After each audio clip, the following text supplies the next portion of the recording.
The thing here is I'm trying to figure out whether we actually... It said 17 minutes ago? Yeah, when I click on where it shows the live video, it said streamed 18 minutes ago, and it just shows like 2 minutes. Son of a bitch. Hang on.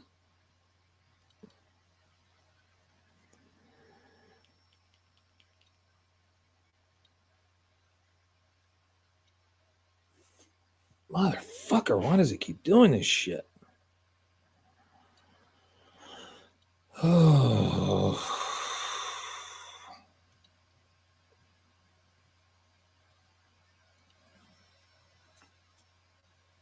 Okay, there's that. See how far we got.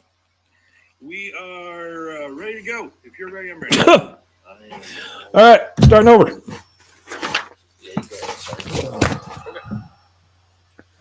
All right, keep an eye on that for me if you would. Yeah, I will. I'll keep If it goes down again, let me know, because we didn't get hardly anything. Okay.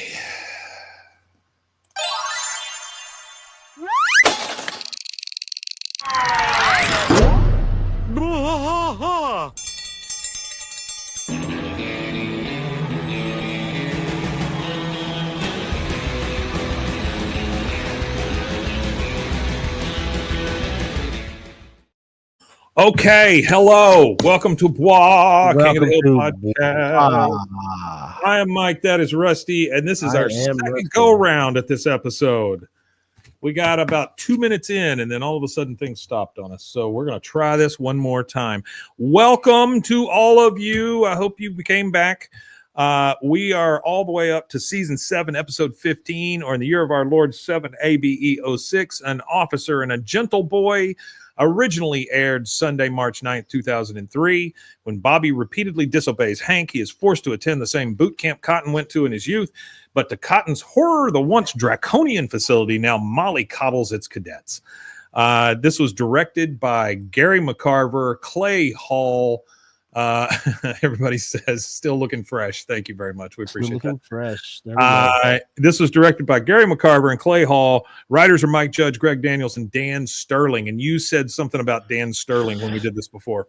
Yeah, so Dan Sterling, he actually wrote the interview, the movie The Interview with James Franco and Seth Rogen, those films, yeah. And then he also wrote The Long Shot, which was also some kind of romantic comedy or whatever with Seth Rogen in it. But he also worked on Sarah Silverman Program, and he worked on The Office too. So yeah, he was he's definitely been around as far as this stuff goes, which is great.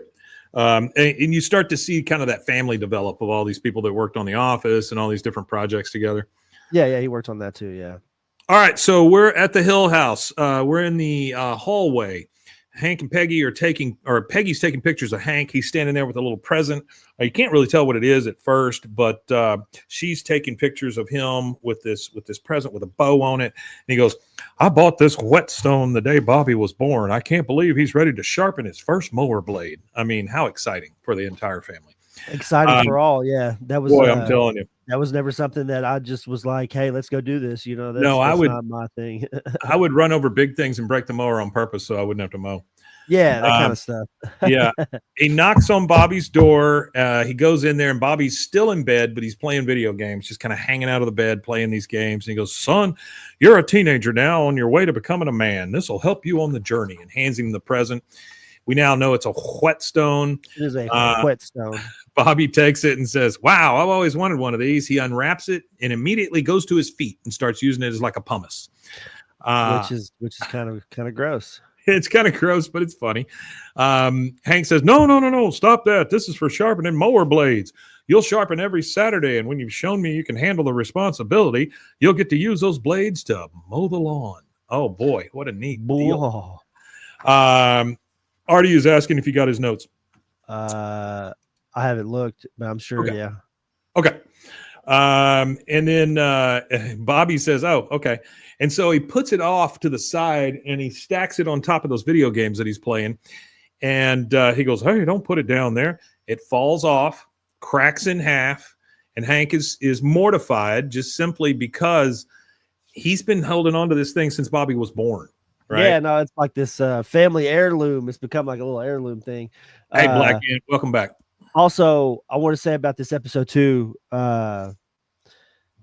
So for me, when I look at the show or I think about the show, of course, it's about like a bunch of families in a neighborhood. But to me, it all boils down to the end of the day, to the core of the show is the four friends, Hank, Boomhauer, Dale, and Bill. So that's what's unique about this episode, is that all the episodes we've watched and will watch, this is the only one that does not have Dale, Bill, or Boomhauer one at all in it. Yeah. It is odd. Like I had said earlier, I didn't even realize it until I was done with the episode and went back, to do some other stuff that none of the guys are in it. I mean, honestly, there's not a ton of characters in this show at all. That's very, very minimal, but I think that's like a part of the isolation thing, because the show kind of has Bobby talking about Bobby's isolation and then talking about Cotton's isolation. And I feel like that's a part of it, maybe, is to eliminate a lot of the characters in the show to give an isolated feeling to the ones that are in the show. Cotton is isolation. I mean, he's just is isolation. Yeah, Black Ant. It'd probably be safe to say this is probably the one that he's not in. Yeah. Whenever there's low secondary characters or tertiary characters in the background, it's probably not going to have Johnny Hardwick, because he does voices. He does random little voices for people, and then this doesn't have any of them in it at all anyway. So I'm pretty sure Johnny Hardwick's not in this one at all. Black Ant had asked, I know Johnny Hardwick was in every episode but one. Is this the one? And it may very well be. It may very well be the one. I'm pretty sure this is the one for sure, because the only characters in this one is the Hill family, the principal, the crafts teacher, and the cadets. That's it. It's Hank, Peggy, Bobby, Cotton, Dee Dee. No, and it also doesn't have what's up, Mr. Green? It also doesn't have damn, what is her name? Luann. Well, there's no Luann. Yes, there's no neighbors. There's no anybody. I mean, it's literally just the three of them plus Cotton, and then some ancillary characters. Yeah, I mean, Alexander. Yeah, it's called King of the Hill, so the main focus is Hank and Peggy. But for me, like, for what I visualize and from like my perspective, I see, for me, the core of the show really is Hank is the king of the hill, but it's about him and his buddies. Because all the flashbacks, it's just him and his buddies, and there's always an antics going on with him and his buddies, regardless of any of the what's going on in the plot. Like, regardless of any A, B, C plot, it's always got some kind of antic or something with them in it. So I don't know. That's just how I visualize the show. Yeah. So the whetstone falls and breaks in half. Bobby's like, oops, sorry. Hank is very angry about it. So he takes him outside to teach him a lesson. He says, you're going to rake the leaves until whetstone is paid off. And every Thursday, you're going to bag them and drag them to the curb so they can be picked up by Garbage Man Morehouse. And I just love the fact that that he knows the last name of the garbage man. I think that's fantastic. Yeah, I think that's funny too. He probably knows the last name of every service guy that comes to his house. Yeah.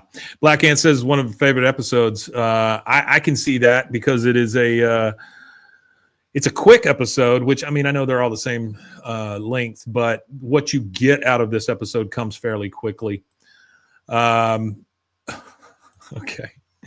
Then he takes him outside to rake leaves, and he says, you're going to rake leaves until that whetstone is paid off. And every Thursday, you're going to bag them and give them to Garbage Man Morehouse. He goes, what about he just bags them? He seems to like it, Dad. He's made a career of it. He goes, start raking. So he makes him start raking. Later, he comes back out. He sees that the leaves are still on the ground. And he goes, Bobby? He calls him over. Bobby comes over. He steps on a rake. The rake hits him in the face, just like old Three Stooges. Yeah, the old slap stuff, Buster Keaton, all that kind of stuff. Yeah. Yeah. And, Alexander wants to know what a whetstone is, because I've only been given. Okay. I'll go ahead and explain it. So sure. Explain a whetstone. A whetstone. Whet is the preceding word there. So it's whet is WHET, and stone is two words put together. So whet means to sharpen the edge of steel or sharpen a stone or a knife, and then they grind it and then they hone the blade, which honing is the folding of the blade. So like whenever you sharpen a blade, it's like this, like on the end microscopic level, it's like this. And then when you straighten and then you hone it, it makes it like that. And it makes a strong, sharp surface, but it's actually formed of quartz. And in the United States, the Ouachita, however you say it, in Arkansas mountains, the mountains in Arkansas, which starts with an O, I don't know how to pronounce that. That's where they mine it all at for the United States. But you could get it in Turkey too. It's called the Turkish stone in Turkey. That's what they call it. My stone became a whetstone after my dates, says Black Hand. Nice job. Yeah. All right. So he comes out, he steps on the rake, it hits him in the face. You know, he's always like practicing his slapstick. He goes, "Hey, I've been practicing all morning." He goes, "Oh, that's great. You're grounded until you pick up those leaves." He goes, "Oh, okay." He goes, "I mean it, mister." He goes, "Can I take the rake with me?" No. So I'm not sure why he wants to take the rake with him unless he wants to just keep practicing. Later on, Hank comes down the hall. He's getting Bobby for dinner, and he says, he knocks on the door and says, "Dinner's ready." He goes, "Oh, in a minute. He goes, "Son, I'm sorry I had to come down so hard." And he goes inside, and you see Bobby. He's got a bunch of stuff up to his face. He goes, "I'm sorry I had to come down hard on you, but what are you doing?" He goes, "Oh, just smelling stuff." Clock radio smells like a Game Boy, but tastes like my library card. I wonder if it smells different when it's on. It's insane. I don't know why he's I don't know why he's going on. I don't know why he's sniffing everything. Next, we get to Casa Linda. Hank is over there helping. He's over there helping Cotton. He's fixing his AC. Cotton says, "So, where's Bobby? I want to talk to someone while you work." Again, very mean. Just an offhanded thing, but like, I don't want to talk to you. I want to talk to somebody else while you're working. I want to talk to somebody else. Hank says, "Oh, he's grounded. Not that he cares. He's sitting there smelling things in his room. That boy ain't right." And like we talked about, the phrase "that boy ain't right," you honestly don't hear it that much. No, it's not that common of a phrase as you would think it is. I'll do a count one day and go through and count them all. Yeah. But, I bet you it's probably less than 20 times over the whole show. He probably says it. Artie says he's a mean kind of funny. You're absolutely right about that. You got the over-under on that. He goes, "That boy ain't right." He goes, "Don't blame Bobby. You've been babying him ever since he was a baby." Well, he was a baby. He says, "I don't baby him. I've explained responsibility to him 100 times." To be fair, he kind of has like tried to teach him. He has. Yeah, he has. Every chance he gets, he tries to instill a lesson in him, which is part of the show, you know. Yeah, Artie says that's how Buck described him. That's absolutely right. Yeah, that is how he described him. So he goes, "Explain? You don't explain responsibility to a child. You pound it into him with steel-toed boots." I'm not sure that's the way you do it either. He says, he goes, "Don't well, recommend." I don't. Yeah. He goes, "I don't really know." He goes, "I know. I'll tell you. We got to chisel a man out of the baby fat via Fort Burke Academy. That's what worked for me." Hank says, "Yeah." He looks at a black and white picture of himself, and he's kind of reminiscing, you know, but also he's kind of teary-eyed or whatever. He says, "Well, I always wanted to go to the academy." He goes, "And I wish I could have sent you. Unfortunately, you were such a bumbling moron. I couldn't vouch for you." Again, very, very angry. That's awful. Don't understand. Hank says, "I think I would have made a great cadet." He goes, "Nah, you wouldn't have been no good. But if you'd gone, you'd know how to handle Bobby. Yep, even the academy 2-week boot camp does more than most parents can do their kids in a lifetime. Now, Bobby, he'd make a fine cadet." And he looks at a picture of him, and it's Bobby on the beach, and Bobby is sticking his tongue out. He's got his eyes crossed, and he's just making a face for the camera. I'm not sure why he thinks that. Bobby would make a great cadet, but okay. He has decided that, so that's good. I think it's his ability to put up with discipline. I think that's what it is. His ability. It could be. It could very well be. And we learned at the end of this that he's pretty damn tough. Yeah. All right. So later on, they're in the bedroom. They're getting ready for bed. Peggy is ironing, which is not something you see very often. Yes, he does have a sailor hat on as well, Mr. Green. And Hank's in bed. He's talking to Peggy. Peggy says, I do not know how Bobby gets his cape so wrinkled. Cape, number one. That is, it's always a red flag when your child owns a cape. Hank says, yeah, I don't know what to do about him either. Would you think about letting the instructors at Fort Burke take a crack at him? She goes, Cotton's old school? Sure. And then maybe we could send him to Cotton's old POW camp. He goes, Peggy, I talked to the principal and he assured me that they're tough, but not rough. He spent a long time on the phone explaining the distinction. Now, come on. Today, you're ironing his cape. If we don't take drastic action tomorrow, there'll be a top hat in the picture, which I think Bobby already owns a top hat. Yeah, probably. So they're talking about in the chat, they're talking about Bobby turning 13. Yeah.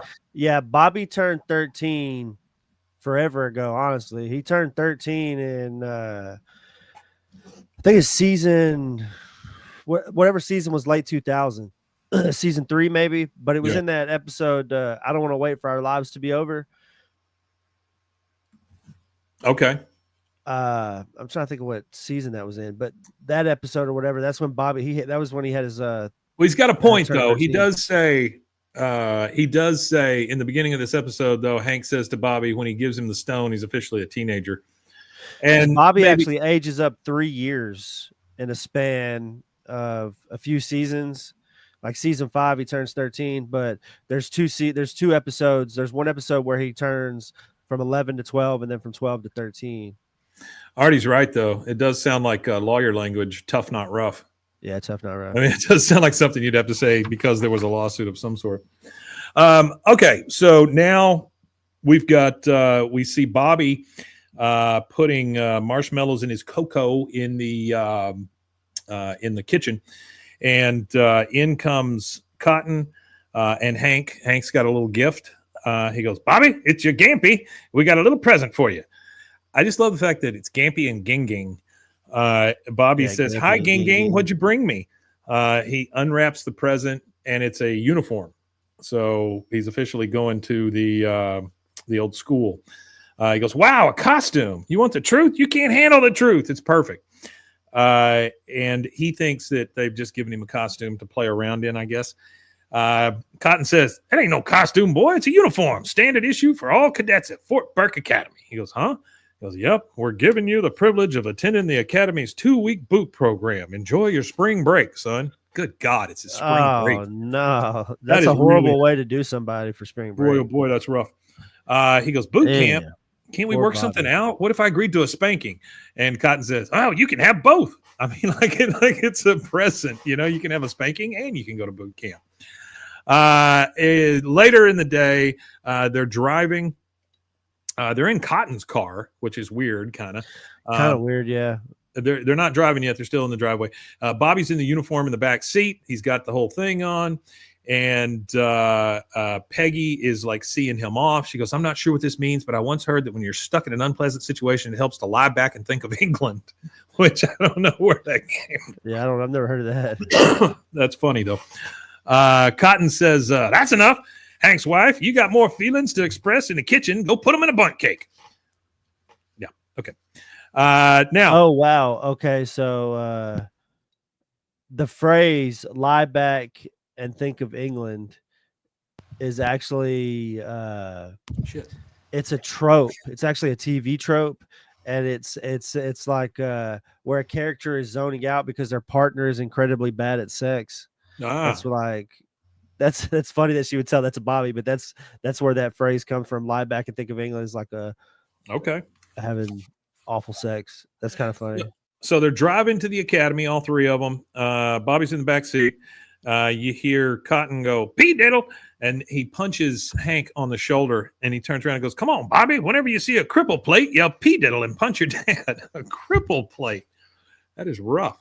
Okay, here's a little deeper explanation for it. So the think of England portion of the phrase carries the assumption that submitting to sex is not only a marital duty, but a social patriotic one, presumably because both maintaining a stable household and bearing English children were assumed to be a part of a woman's duty to her country. Wow.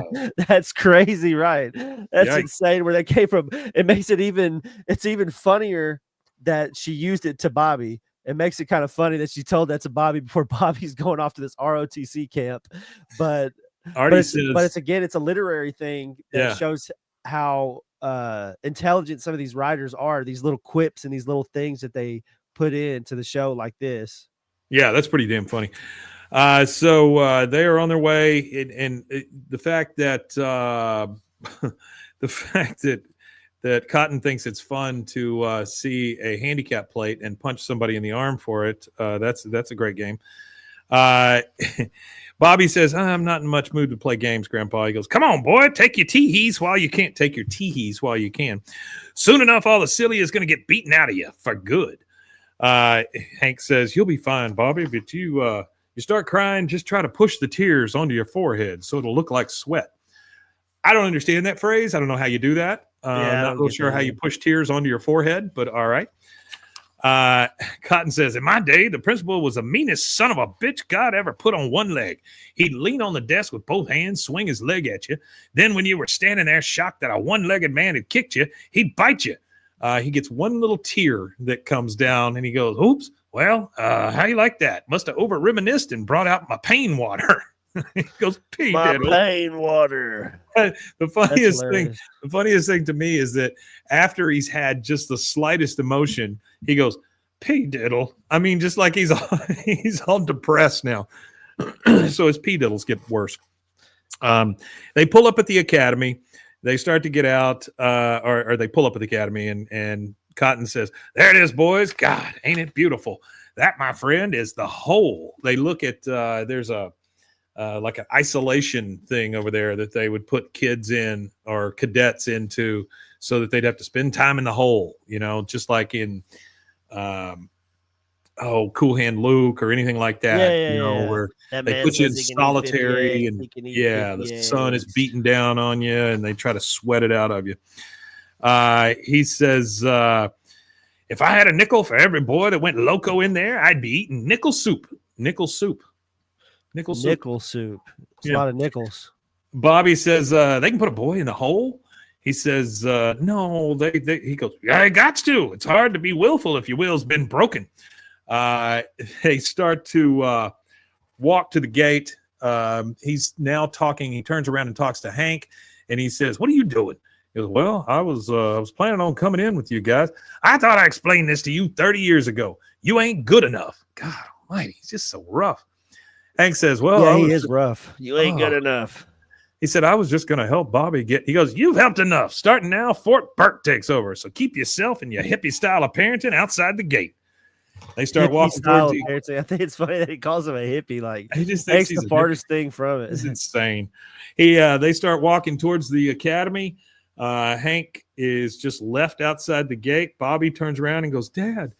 And then that is our first commercial break. And we'll take that, and we'll be right back. There it is.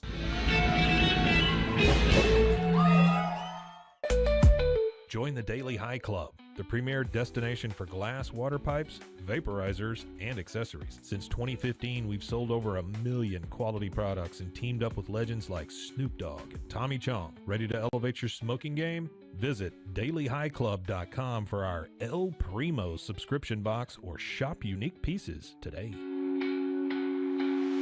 Discover the world of luxury sex toys at Luxury Toy X and indulge in the ultimate pleasure experience. For years, we have been dedicated to the belief that sexuality and wellness are essential components of a happy and healthy life. With over 70,000 satisfied customers, we take pride in our ability to provide products that enhance your sexual well-being. Join our community of satisfied customers and unlock a world of pleasure and self-discovery. Visit luxurytoyx.com today. Cleanse your body of accumulated toxins and embark on your wellness journey at your own pace. At Global Healing, we provide premium supplements to help your body heal naturally. Combine that with OrganicHemp.com's top quality CBD for ultimate balance. Start your healing journey today at GlobalHealing.com and OrganicHemp.com.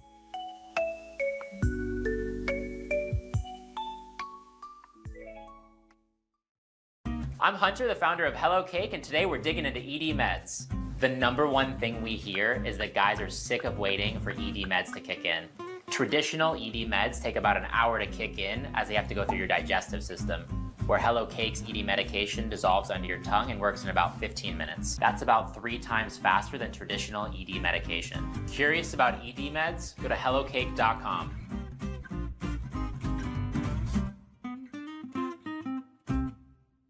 Relax with Hemp Delicious. Organically grown hemp, massively blended with delicious organic herbs, responsibly sourced for their holistic benefits.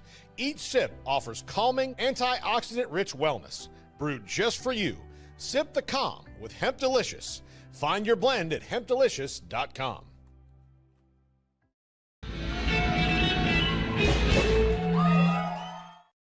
Hello, and we're back. We are back. We left Hank outside the gate. Cotton and Bobby are walking towards the academy for Bobby's big adventure. And now we see a big group of people dropping off a bunch of other kids. And they walk up to it. Cotton says, "Good Lord, they're going to have to get bigger sticks to beat the frosting out of these fatties, but they'll do it." Again, not a nice man. He's just not a nice man. Not a very nice guy at all. No, definitely not. The instructor or sergeant or whatever he is comes up to him. He goes, "Colonel Hill, it's been an honor. It's an honor to finally meet our most decorated alumnus." Man, I almost got that out. He goes, "You're darn skippy it is, but I don't want my boy getting no special handling." He goes, "Oh, I assure you, Colonel, he'll get the standard treatment." Now, the guy who does this guy's voice, I cannot for the life of me remember his name, but I know exactly who the guy is. He's balding on top. He's been in Phil Hendry. Is that who it is? Yeah, it's Phil Hendry. He has been in so many Coach things. Sowers. He does Coach Sowers, a Big Jim, and all them guys. He was if I'm Willie not Lane. Yeah, if I'm not mistaken, he's the same guy that was in *Halt and Catch Fire*. I don't know if that's true or not. If it's the guy that I'm thinking it is. What's it called? *Halt and Catch Fire*. It was on AMC. It was about the beginning of the computer industry. It was a very good show. It was a drama.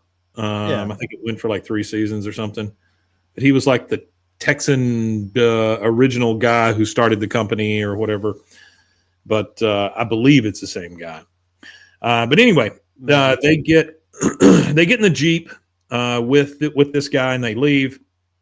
He goes, "Well, boy, may God bless you. Not that it would help you in here." And then they drive off and they leave Bobby. No, it's not him. You're talking about Toby Huss. Okay. Is that not Toby Huss who does this voice? No, it's Phil Hendry. Okay. He's the Phil Hendry show or whatever, radio. He was the radio guy. Toby Huss. Oh, yeah, you're right. Toby Huss. Boy, he has been in so much stuff. You talk about a guy who made a career out of being a character actor. Yeah, Toby Huss is definitely that guy. So they drive off, and he's talking to the other instructor or whatever this guy is, and he goes, "I can hardly wait to see my grandson all toughened up. You think you folks could mail me copies of his daily beating logs?" He goes, "Colonel Hill, you do realize things have changed since your time here." He goes, "All right, you can email them to me." He doesn't even really think about. He doesn't really think about what this guy has said. Now, yeah, he doesn't understand that they no longer. They don't abuse each other anymore. Yeah, they chill out now. It's a little chiller. Yeah. Artie says Cotton calls people fatty a lot. He served with 2. That's absolutely true. And then, these Alex and Arthur both got the fact that was Toby. Okay, so we're now in the barracks later, and the guys have all gotten their stuff in there, I guess, and they're all set up to do to go to sleep, spend their first night in this hellhole. Or what they think is going to be a hellhole. And the drill instructor is in there. "Lights out. I suggest you get as much sleep as you can before the senior cadets come by to welcome you." Ha ha. And he just leaves laughing, right? And so you think, so just laughing, yeah. These guys don't know what they're in for. Bobby's heard all the stories. He thinks he's going to get the crap beat out of him or whatever. You hear one of the kids off in the corner go, "Oh, no, I made a code yellow." So, he pissed himself. He was so scared. And then Bobby looks at this other kid and he goes, "Oh my God, my grandpa told me they come in and beat you with sacks full of frozen oranges." That's crazy. That's kind of alludes almost kind of to Full Metal Jacket or whatever. Yeah, that's what Artie just said. He thinks it's going to be Full Metal Jacket. Yeah. He goes, "Oh, dang, someone's coming in. Lie back and think of England." Well, that's the second time we've heard that. There we go. Heard it again. And he sits there and he's talking to himself. Hugh Grant, Spice Girls, Paddington. Like Paddington's the one that really gives him the clarity and the comfort. Yeah. Toby is the voice of Cotton. Oh, okay. I didn't realize that. All right. He says some guys come in, and there are obviously other cadets there, and they're banging on trash can lids and making all this noise and stuff. And then they leave. And the other boy looks at him and goes, I don't get it. What was that supposed to be scary? Bobby says, well, 5 more minutes like that, and I guess it might have caused some hearing damage. So we're starting to see the cracks in the fact that this place is not what it used to be. Not at all. Definitely not. Yeah, it's definitely not the same kind of place it always was. All right, so now we're at the Hill House in the kitchen. Peggy's sad. They're both sitting there trying to eat. You know how you kind of pick through your food as you're eating or whatever. He goes, just think, when Bobby comes home from Fort Burke, he's going to be respectful, obedient, and easy to manage. And Peggy goes, she goes, that's right, Hank, just like a little show dog. It's kind of what you set him off to be. We're back at the academy. Definitely. We're in. Say it again. No, definitely. That's what they do. They set him off because they wanted him to be groomed, I guess. Yeah, very much so. Very much so. They're back at the academy. They're in the mess hall. They're going through the line. Bobby says, my grandpa, he's saying this to another one of the kids. My grandpa says that all you get for breakfast is a spoonful of salt and some stale bread. I don't know how that was ever legal. The other cadet says, oh, man, that's how they brainwash you. They starve you first. And then the chef looks at him and says, okay, plebes, move it. Crepe station closes in 5 minutes. And they look around, and like there's all this wonderful – it looks like a Vegas buffet or something like that. You know? It's a real nice like mess hall. Yeah. Yeah, they got crepes, for God's sakes. Crepes. All right, we go back to the Hill House, thin pancakes. We go back to the Hill House. We're at dinner. It's Peggy, Hank, and Cotton. And Hank's just like, these sure are some good peas, Peggy. What's your secret? She goes, microwave. Cotton says, I wonder if Bobby's being forced to sleep in mud or dung right now. Wait, what's today? Tuesday? Dung. And then Peggy just runs off crying because she can't imagine her kids sleeping in a bunch of feces. Yeah, that would be a little different. I can understand laying in the mud, crawling around in mud and stuff like that. I'm actually a retired ROTC cadet myself. Yeah, I did 4 years in the Navy ROTC program. But, how do you do that in high school? Do they put you in a bathtub or what? No, we actually we got to do some cool stuff. So we did a boot camp like program. We kind of got shafted my freshman year on it because for some reason they had to do it at the school. Mm-hmm. Generally, they would go out to Fort Parker and rent cabins out there, and we would do it all out there. But like the one year that I was a freshman, we did it there. But every year after that, it was in Fort Parker. But we would do like drill that we would wake them up screaming because I got to scream and yell at them and stuff and wake them up. But you would wake all the freshmen up at 4:30 in the morning, and then you'd go run them for like an hour at 4:30 a.m. and then feed them breakfast and then you would go since you're at the lake, you would teach them how to float with pants, like our uniform pants and stuff like that. Teach them how to float and all that kind of stuff. It was kind of cool. It was a neat experience. I got to go on a minesweeper in Corpus Christi. I got to go on like a ship down there. We got to go to different military bases and see some cool stuff. Got to fly in a C-130 from Abilene. And they opened it up. So like we're at like 10,000 feet, and they like open up the load door while we're sitting there so we could see what it would look like if you were like working on a C-130. Artie wants to know how many kids you beat with frozen oranges. I didn't beat any kids with frozen oranges, but there was these 2 kids that were roughhousing, and frozen peaches. I wasn't mad at them or nothing, but one of them bumped into me really hard, and I was like, if you throw your head into the side table right there, like your forehead into the side table, you won't get in any trouble. And he did it. I didn't really think he would, but he actually did it. So. Good God. All right, so we're at the academy. Hank and Peggy are outside now. She has to see her son.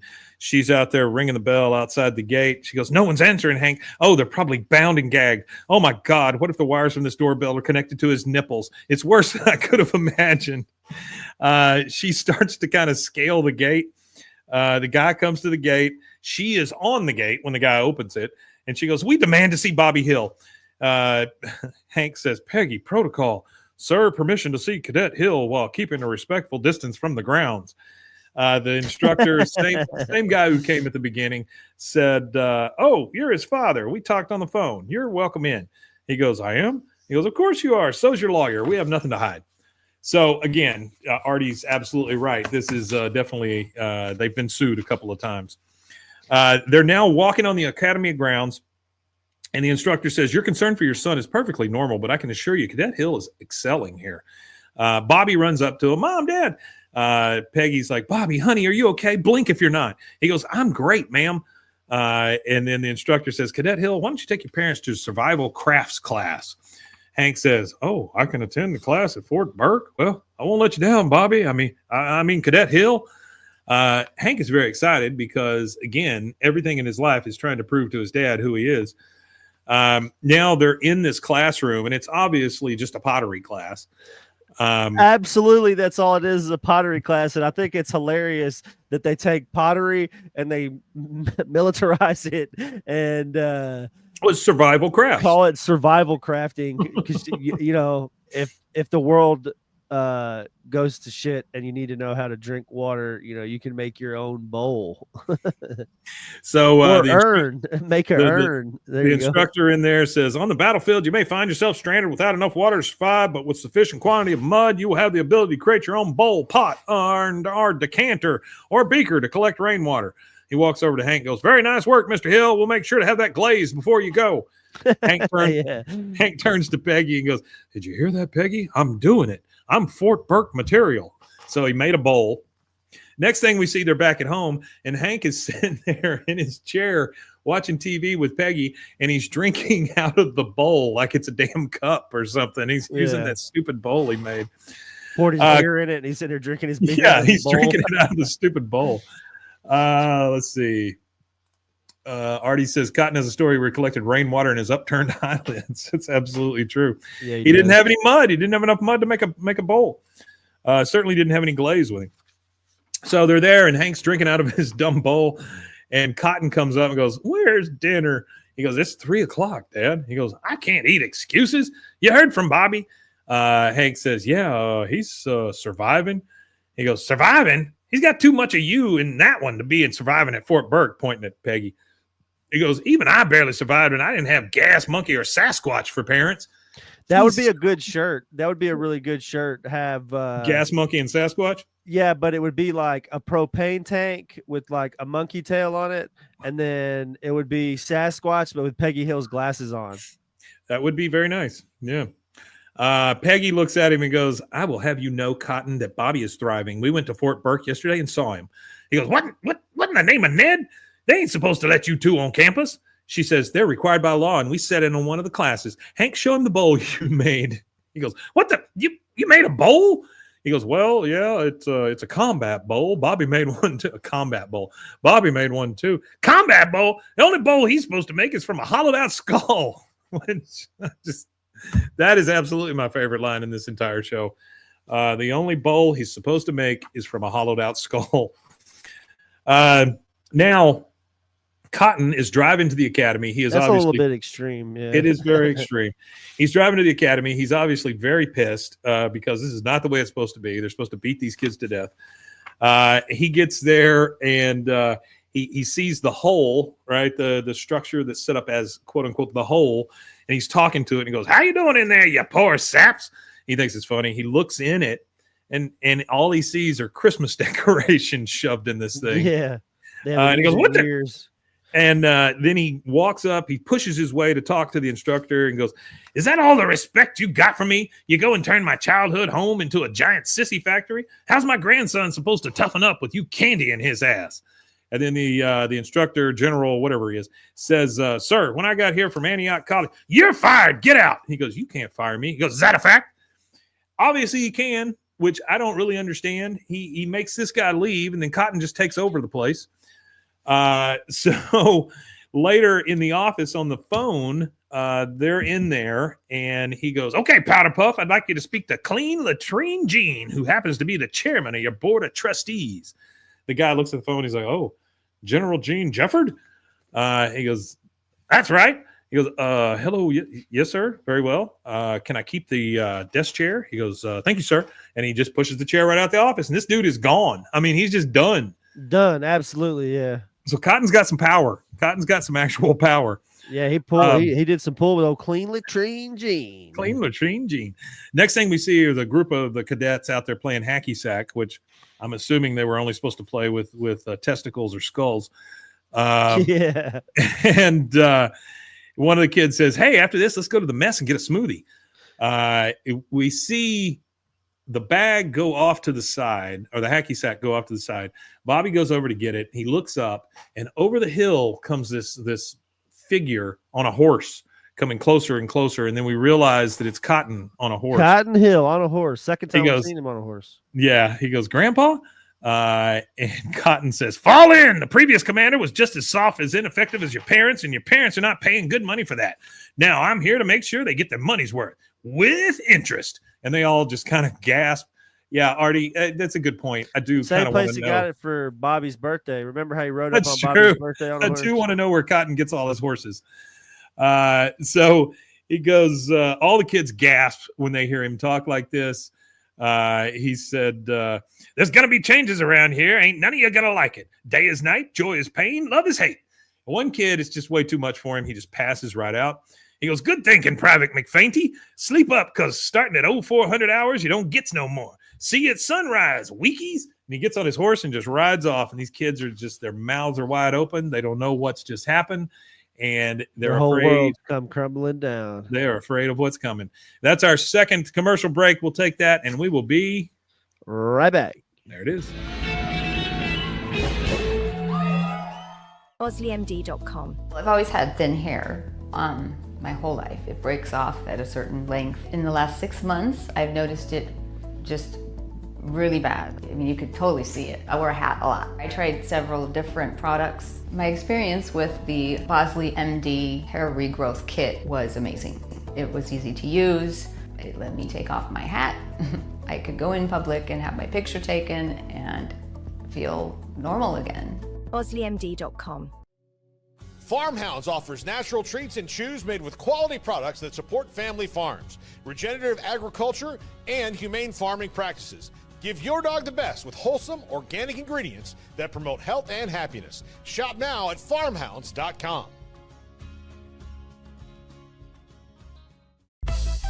Introducing Muck Off's classic pink bike cleaner, powered by revolutionary nanotechnology that breaks down dirt and grime on a microscopic level while protecting your bike's delicate finish.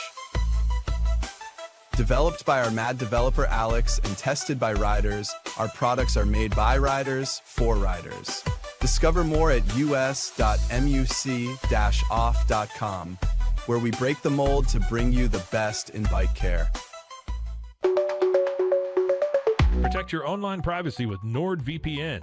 Browse securely, access content from anywhere, and keep your data safe with military-grade encryption. Whether at home or on the go, NordVPN ensures your digital freedom. Stay secure. Download NordVPN today at nordvpn.com. That's NORDVPN.com.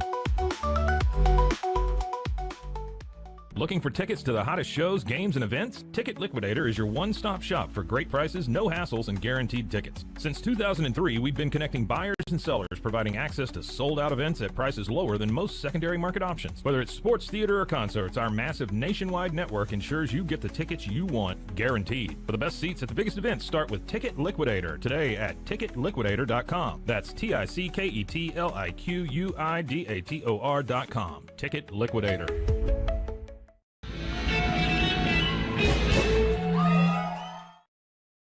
Hey, and we're back. We are on the downhill slide on this sucker. We are the next morning. We're still at the academy. We are. And we're out there raising the flag. And then we see Cotton in the office. Bobby comes in sock feet and his undershirt and shorts, which I thought was kind of weird. He comes in and he goes, state your business. He goes, Grandpa, Gampy, Ging Ging, it's Bobby Ging, here. ging. Your Yeah, Bing ging, Bing. ging. He goes, Ging Ging, it's your Bing Bing. He goes, I ain't your Ging Ging. You ain't my Bing Bing. And if you think I'm giving you special treatment, well, you're right on target.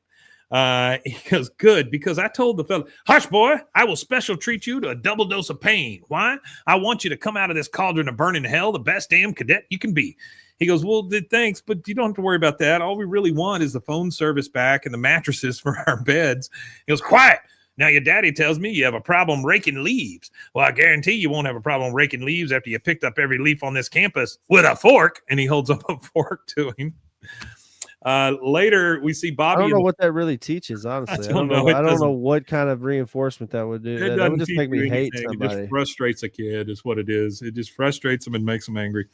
Later in the field, you see all the leaves. Bobby's just farting around out there. He's stuffed his whole shirt full of leaves. He's just kind of wallowing around like the tire guy or whatever. What's that guy?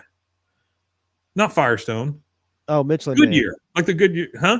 Michelin Man. There you go. Yeah. God, I went through all the tire kinds. He's just kind of waddling around out there. Cotton comes up and he goes, what the hell are you doing, boy? He goes, well, you gave me a fork, so I figured I'd eat the leaves. And he just kind of, yeah. And he goes, boy, am I stuffed? And he just looks around. He's got all these leaves. He goes, I'm just kidding, Grandpa. And he empties his shirts of all the leaves. Maybe this is my fault for not properly motivating you. If it's food you want, he goes, oh, I could eat. So he takes him into the mess hall, and there is a huge pile of food sitting in front of Bobby. And he goes, you don't want to rake the leaves, then maybe you need more energy. That rotten pile of backwash is all for you, boy, and you're going to keep shoving it down until it starts coming up. He goes, okay. And he just starts eating it. Artie's got a good point here. He says Cotton punishing Bobby through all of these trials is kind of like Richard Gere in doing push-ups in Officer and Gentleman when they're hosing him down and stuff. Oh, yeah. When they're hazing him. Yeah. So he's eating and eating and eating. And I really think it's funny that he tries to punish him, and it's just like Bobby is like concrete. Bobby's stalwart, man. I mean, he's something else. Time passes. He's still eating a little bit. And then he kind of sits back and you think, oh, okay, well, it's finally got to him. Well, no, he just loosens his belt and starts eating again. Yeah, he's good to go. This really pisses off Cotton. He goes, dinner's over. Now I'm going to give you something cold for dessert. He goes, okay. He takes him outside, and he's got a giant block of ice, which he makes Bobby sit on in his underwear. And he goes, anything cracks if you freeze it long enough. Time passes, and we know this because they come back around to Bobby, and Bobby has sunk down into the cube of ice. Like it's a chair, yeah. Yeah, because, I mean, his body heat it's sunk him down into it, and time has passed. Bobby running hot. He goes, how you doing, boy? He goes, I'm okay. Mom says I'm naturally built for winter climates, which he's a hefty boy. He goes, God dang it, you're getting in the hole. The hole's what broke me, and that's what's going to break you too. So he takes him over to the hole, and we see that the sun is out. It's very hot out there. He's going to try to put him in there so that he wants to break his spirit finally. Yeah, I don't understand why, all basic training is in the military is to make sure you're physically fit and brainwashed.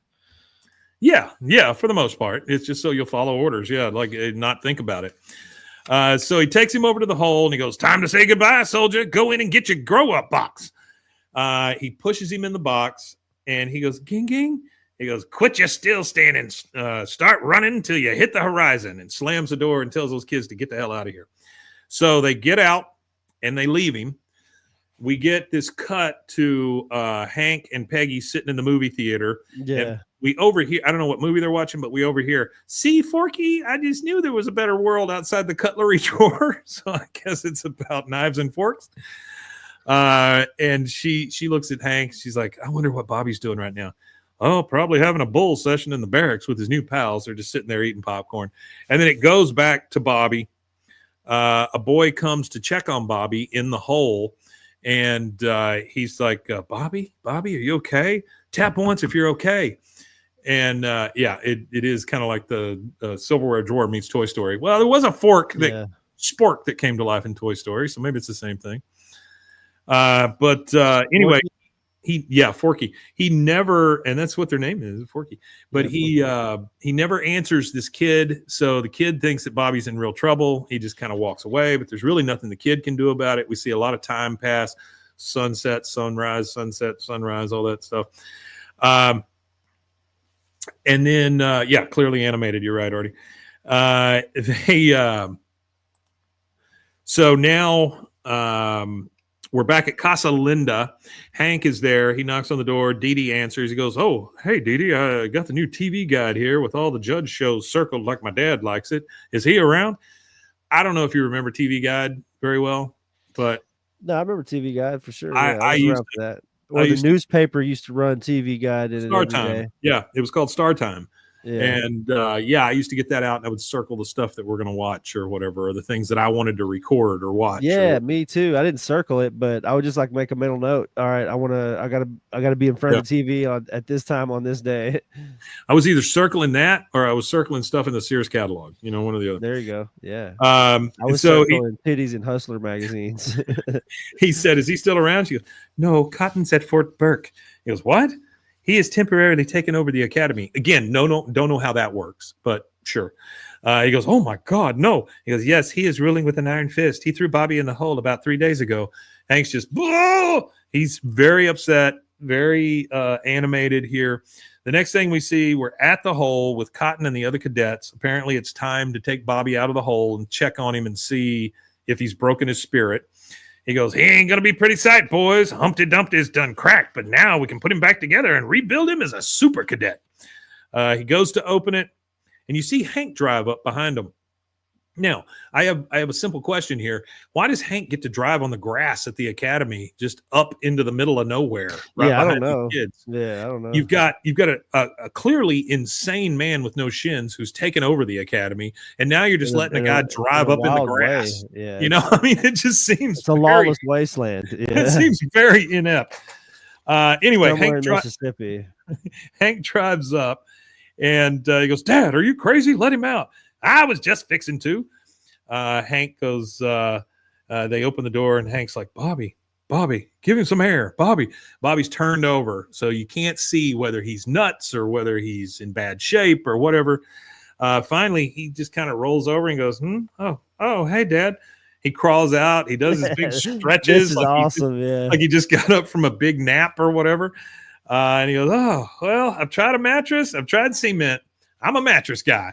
I just like how he does it too. Like he's just so like, "Oh, I've tried cement. I'm a mattress guy." It's just so nonchalant. Like Bobby's just like, "Yeah, you ain't breaking me." Yeah. I don't even know that Bobby. Good nap. Thanks for the nap. Well, at this point, you don't even know if Bobby really thought about being broken or not. He's just like getting through it, You almost think he's oblivious to it, but we find out that he's not. He goes, "Bobby, are you okay?" I mean, the kids laugh at Bobby, because he made it through it and he made a joke. He goes, "Same old, same old." And then Cotton says, "I was merciless. I dropped down on him like a steam trunk full of concrete." He goes, "Well, you didn't budge. You didn't budge him, did you?" He goes, "I don't get it. What's so funny?" Because I told you it wasn't easy. You didn't believe me, did you, Dad? He goes, "Oh, I guess he was just born a pile of mush." And Hank, again, here's your morality lesson. Here's your tie it all up with a bow. Yeah. Hank says, "Well, I guess you could say that, but maybe mush isn't all that bad. You keep stomping on it, but it's all give. It just stays mush. You can't build it up. You can't break it down either. In a funny way, mush kind of has the edge." Cotton kind of starts laughing. He goes, "Can you imagine a pile of mush in those POW camps?" He goes, "He would have driven them Tojos crazy. 3 days with Bobby and they would quit the war." Bobby, you see over there drinking from a water hose now. He goes, "I wish you could have seen the old Fort Burke, Hank, but I guess these days is gone." He goes, "Colonel, all this time I've been talking to you didn't grant me permission to speak." He goes, "That's right. That's practically insubordination. You better drop down and give me 20, boy." And he goes, "Yes, sir." Starts doing push-ups. 3, 4. No. You're doing it wrong. Cadet, start over. That whole thing, it's Hank giving his dad a very small victory. He gives his dad a very, very small victory. So, I mean, it's actually kind of nice. Yeah. Again, Artie's asking the question I asked. How did he get past the gate? He just comes up and is like, "Hey, Dad." I mean, it's just that it's a very insecure place. I don't know that you want to send your kids there. But Bobby's with the other cadets, and this is how it ends. He says, the cadets say, "How'd you do it, Bobby? How'd you survive the hole?" Yeah, Arthur says Hank has to remind Cotton that he's a prick. He goes, "Well, I admit I started getting a little worried, but then I found some inspirational graffiti on the wall and it kept me going." And the camera pans over and it says Cotton Inside Hill. of it, yeah. Yeah, it says Cotton Hill 2 days. He scratched it in the cement. And then right underneath it, it says Bobby Hill 3 days. So Bobby outlasted Cotton. He's tougher than Cotton, honestly. And I don't even think, I think that once he saw that his grandpa only did 2 days, he's like, oh, you only did 2. He said, I could sleep in here for 3 like a bear. And I could probably do 5 days if you really want to go at it. Bobby's pretty amazing when it comes to that kind of stuff. Bobby doesn't let a lot phase him except for love. Love is definitely Bobby's Achilles heel. Smearing chocolate on his chest and all that. Yeah. But we get our credits, and then afterwards we go, what? You made a bowl. And that's it. A bowl. Yep, that's the entire thing. That is the entire thing. But we want to thank you guys for sticking with us. This one had a little bit of a rough start. We had to start over, but we're all good now. We made it. This, again, was Season 7, Episode 15, 7ABE06, An Officer and a Gentle Boy, originally aired March 9th, 2003. Yep. You want to tell them where they can find us if they want more? Yeah, if you want more, you can find us at BWAAA. KOTH on all social medias, and go ahead and send us in some emails with suggestions, whatever you got going, at bwaaakoth@gmail.com. That's BWAAAKOTH, and that's pronounced Bwaaa. All right, and we will be back on Friday with a That Ain't Right Friday. We got 2 episodes here in the coming weeks, this one and the next one, that are very Bobby centric. So our Fridays are going to be a little Bobby reminiscent as well. Bobby-esque. Yeah, Bobby-esque. So thank you guys for joining us, and I think there's just one thing left to say. We Matanye. We Matanye indeed.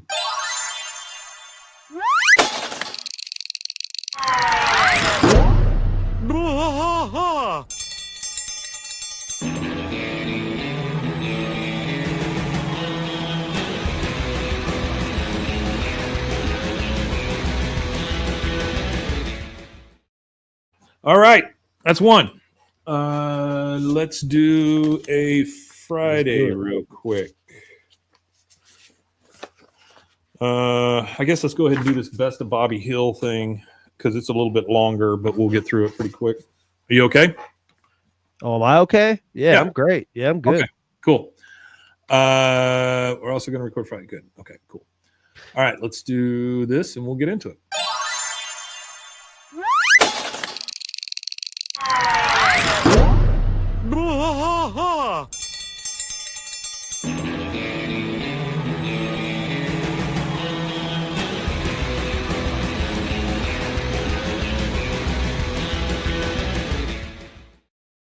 Hello, everybody. Welcome to Bwaaa, King of the Hill podcast. And I'm Mike. And I'm Rusty. He is Rusty. Welcome to a Friday. That Ain't Right Friday. And like I said on Monday, we have a couple of Bobby-centric episodes that we're talking about from Season 7. And so what we did in the middle is I found a list on Yahoo under Wealth of Geeks.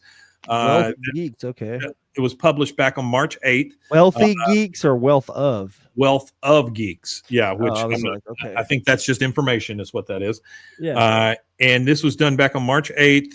It's called That Boy Ain't Right, the best Bobby Hill episodes of all time. Ain't right. Now, I will tell you that I think I'm going to look through here real quick. There's 22 episodes, I believe. Yeah. And all but 3. No, wait, 1, 2, 3, 4. All but 4 we've already covered. So the last 4 on this list we have not covered yet, but we'll talk about them real quick and give our recollections to the best of our ability. So, there we go. All right. Yeah, Artie was asking if we're doing episode 16 after this recording in the on YouTube. Yes. We are. Yeah, we are definitely. Okay, so That Boy Ain't Right, the best Bobby Hill episodes of all time. Again, this is That Boy Ain't Right. This is from Wealth of Geeks editorial staff at yahoo.com, published March 8th, 2025. The boy ain't right, but that's why we love Bobby Hill. Bobby Hill became a fan favorite character for Fox's long-running King of the Hill, and for good reason. Viewers can't get enough of Bobby, whether bumbling through sports, putting on a comedy routine, or experiencing teenage love. Okay. So grab a fruit pie, Bobby's favorite, and enjoy the best of Bobby Hill episodes. The best of Bobby Hill. So here we go. He is a pretty important character. He is a very, very important character, and as we're going to see in the new one, he is even more important than we thought. Number 1, Plastic White Female, Season 1, Episode 12. First co-ed boy-girl party can intimidate any tween. Bobby finds a unique solution by preparing and courting and even kissing Luann's beauty school mannequin head. The head may not have survived this episode, but its brave sacrifice brought the first spark of romance between Bobby and Connie. Yeah. This is a good episode. It's just weird enough to kind of give you an idea of what this show is to become. This one's definitely not really about family and stuff. It's about Bobby being a little weird. Just Bobby kissing mannequins, Yeah, just regular stuff. Just licking mannequins in the mouth. It's kind of grody. Number 2, How to Fire a Rifle Without Really Trying, Season 2, Episode 1. Hank's ecstatic to discover Bobby's prodigy-level rifle skills, but the excitement wears off when Hank uncovers his own traumatic history with father-son shooting. Eventually, Hank works through his issue to make him and Bobby a force to be reckoned with. This is the one where Hank just really starts shaking whenever he tries to shoot. Yeah, right? it really shows that how much anxiety he has surrounding his dad. Yeah, always trying to prove stuff to his dad and doesn't want to make his son feel that way, which I think is kind of the morality clause on this one at the end. Number 3, What Makes Bobby Run, Season 5, Episode 7. This is the one where he dresses up like a Longhorn mascot. Yeah. While he may not have his dad's football skills, Bobby-centered King of the Hill episode is still one for the highlight reel. Bobby finds his talent on the field as a school mascot and, in an effort to make his dad proud, executes a covert prank to kidnap a rival school's mascot. That's actually it's a pretty good episode. Yeah, it's not a bad episode. It's been a while. It's not a bad episode, and it's a very good Bobby episode, right? Bobby learns a lesson, all that stuff, but he does get to show off some of his skills. What was it, Armadillo? Yes, it was Armadillo. Yeah. All right. Number 4, Life in the Fast Lane, Bobby's Saga. This may be one of my favorites.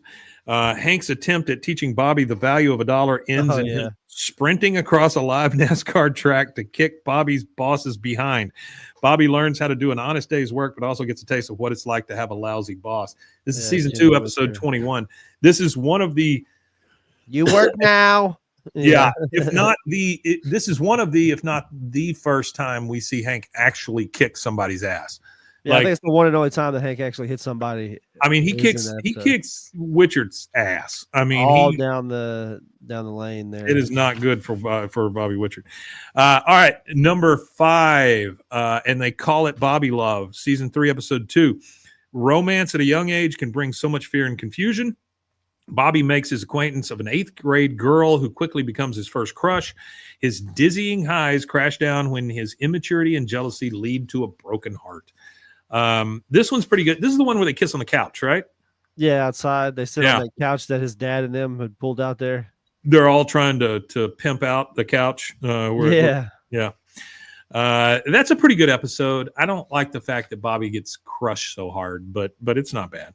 Yeah, no, it's a good episode. Number 6, The Wedding of Bobby Hill, Season 3, Episode 14. Sometimes family members need a shock to the system to get along with each other. A prank war between Bobby and Luann culminates in a faux marriage between the two.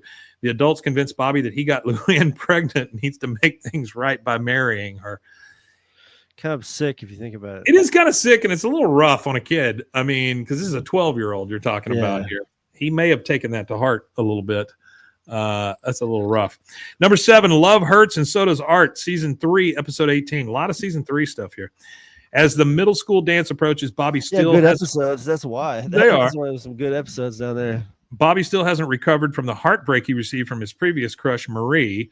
Afraid that a real kiss with Connie will ruin their relationship, he retreats to the comfort of gout-inducing mall deli food. But in the end, he plays through the pain and takes Connie to the dance in one of the most heartwarming endings of the series.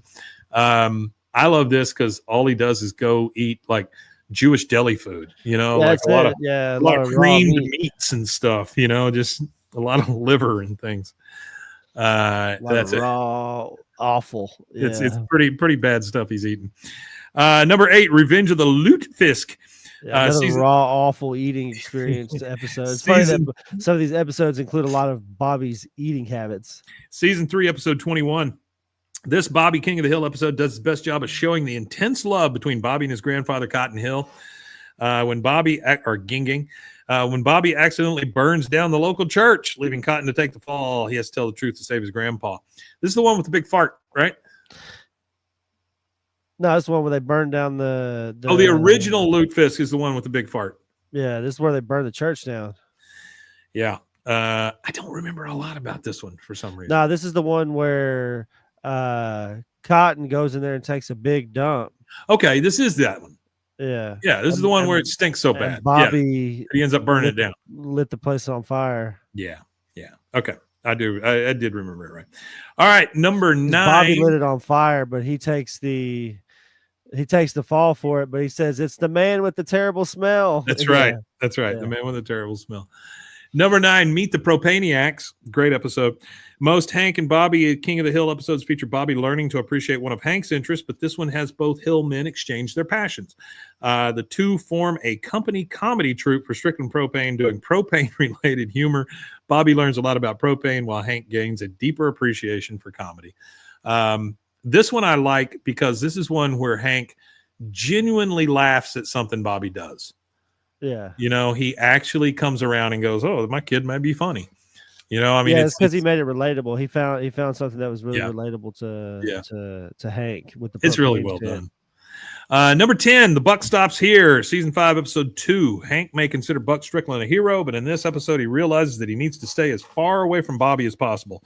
Buck takes Bobby under his wing at the golf club, sending Bobby down a dark path that ends in almost getting mugged outside an illegal casino in Arkansas. This one is funny because of the there's always the reference to what's the name of his ex-wife? Miss he calls her like Miss Jean or Miss something. But we get to see Buck's scar on his chest, his open heart surgery scars, his many open heart surgeries. We get to see how Bobby can quickly turn into an asshole if given the chance. I mean, he really, really can. Ms. Liz, there it is. All right, number 11, Kidney Boy and Hamster Girl, a love story. This is season 5, episode 20. The boy ain't right, but he sure has charisma. With a couple of clever lies about failing kidneys and hamster tails, Bobby becomes the hero of Arlen High School's senior class. This one shows how fast things can snowball on somebody once they start lying and how hard it is to keep up with those kind of things. Bobby learns a lot of lessons throughout the entire series. He learns a lot of lessons. Don't eat bad food. And often he learns it in the hardest way possible. I mean, he's taught a lot of lessons. Connie is very good for him. And in this episode, you kind of see that. Number 12, Bobby Goes Nuts, season 6, episode 1. Say it with us. That's my purse. I don't know you. Bobby learns to defend himself thanks to a woman's self-defense class, but soon he goes mad with power and releases his wrath onto his father with hilarious consequences. Yeah, he's just kicking everybody in the nuts. Everybody. Just a big nut kicker. But to be honest with you, I mean, if you're going to fight dirty, I mean, he does it. You got to do what you got to do. That's the way I would fight. All right, number 13, Father of the Bribe. Season 6, episode 5. Bobby and Connie's relationship sadly comes to an end in this episode. Con's bribe to convince Bobby to dump Connie leads to a fake breakup, followed by an overly enthusiastic reunion. In the end, the two teens split up for real. Which, kind of, but not really. I mean, we get a little bit of it. But it's a pretty decent episode, and it shows how shitty Con is. Number 14, My Own Private Rodeo, season 6, episode 18. Bobby and Joseph set off to make their dads proud by joining the local rodeo. While Bobby can't wrangle cattle to save his life, he realizes his true calling as a rodeo clown. The shame his friends and family feel washes away when he uses clowning skills to save Joseph's life. They got one of the most dangerous jobs. Boy, you're not kidding. That is a dangerous job. And rodeo clown is now like a almost like a slur, I guess, in that community. They call them bullfighters. Yeah. Oh, they're definitely bullfighters. There's a whole set of competition for them too. Like the guys that do that, there's like a whole set of competitions that they compete in and stuff like that too, like rodeo style competitions. Yeah, for bullfighting. So there's like bullfighting championships and shit like that. I don't know a lot about rodeo. I've been to a few in my life, but I don't know a lot about it. But we, as a company, are now doing the International Gay Rodeo Association podcast, which I did not realize one of the main people that's involved is in our town. So that's pretty awesome. Yeah, I've kind of enjoyed that. I've kind of thought it was kind of fun. I'd like to connect with them. You need to connect me with them. I'd love to be on their show. That'd be awesome. Well, when I first met them, the first thing I told them is I don't know anything about International Gay Rodeo Association. I don't know anything about International Gay Rodeo, but I want to know more about it. I said the only thing I know about it, I learned from King of the Hill. That was it. From that one episode where Dale goes to find his dad. That's really it. And they knew exactly what I was talking about, and we connected over that. It was great. So King of the Hill continues to connect people. Number 15, Bad Girls, What You Gonna Do? Season 7, episode 3. So we've just done this one. Connie's cousin Tid Powell, voiced by Lucy Liu, comes to Arlen and has Bobby wrapped around her finger. When she tricks Bobby into making illicit substances, meth, for his science fair project, only Connie can save him. Yeah, this is funny because, literally he's making meth. All right, so number 16, I Don't Want to Wait. Season 5, episode 3. Yep. For our lives to be over. That was a good show. Bobby graduates from what was that? Tree Hill? One Tree Hill? Yeah, I think it was One Tree Hill. Bobby graduates from tween to teen and learns how many complications come with this change. This episode also marks the introduction of Joseph's new character design and voice, which will carry his character throughout the rest of the series. This is basically Joseph's nut drop is what this is. No, it's Dawson's Creek. Yeah. Dawson's Creek. That makes sense. Dawson's Creek. My bad. Number 17, Dances with Dogs, season 7, episode 5. We just saw this one. Hank's furious when he discovers Bobby dancing to music with the family dog, Lady Bird. But once he gives it a chance, Hank develops his own passion for the activity. What should have been a hobby that bonded the two Hill men quickly becomes a rivalry when Bobby recruits Connie's dog, Doggy, to compete against Hank and Lady Bird in the local dog dancing competition. This is a weird episode, but it is a fun episode. It's one of those where you don't often get Hank and Bobby. Well, you don't normally get Hank and Bobby pitted against each other. Well, Hank dancing with a dog is funny. Oh, it's fantastic. I love the fact that even when Hank is dancing with a dog, it still is somewhat traditional. He has to have the traditional music and do the traditional steps and all that stuff. Yeah. But very good episode. All right. Sun Also Rises at number 18, season 7, episode 6. Again, just did it. Hank wishes Bobby could be a star athlete just like him, but for once he embraces one of Bobby's passions. Bobby and Hank enter the world of competitive rose growing. Bobby's carefree and artistic sensibilities clash with Hank's overwhelming competitive nature. Did you like this episode? Yeah, we just recently covered that one. Yeah. Mm-hmm. I like it because they got Hank in a tie-dye T-shirt out there spraying roses. Yeah, it was pretty good. All right, these next 4 we have not covered yet. We will get to some of them very soon, though, because the next one is 19. I Never Promised You an Organic Garden, play on I've Never Promised You a Rose Garden. Season 7, episode 18. So I think we've got 3 more to go before we get to this. It says, feeling out of place at school, Bobby and Peggy get involved with the Tom Landry Middle School Gardening Club. The pressures of organic gardening get better of Peggy, but Bobby's determined to step up as a team leader and ensure their hard work doesn't go to waste. I don't remember much about this one. Yeah, I don't either. Honestly. Now, when we get to it, I'm sure we'll remember a lot about it. I have to watch it, but I don't remember anything right off top. Well, here's number 20, also from season 7, episode 23, Witches of East Arlen. I remember this one because it's like a D&D episode. Right. Hank's insistence that Bobby has a thing leads him into the arms of a group of adult nerds who practice witchcraft from their mother's basements.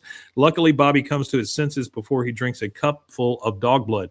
I remember this one just simply because I believe the guy who these days I guess we would call an incel or whatever is David Cross doing the voice. Oh, okay. Yeah. I like David Yeah. Cross. David Cross is fantastic. Yeah. Still a very funny guy. He has a podcast that he does on these 2 couches, and it's often like a lot of his comedy friends and stuff.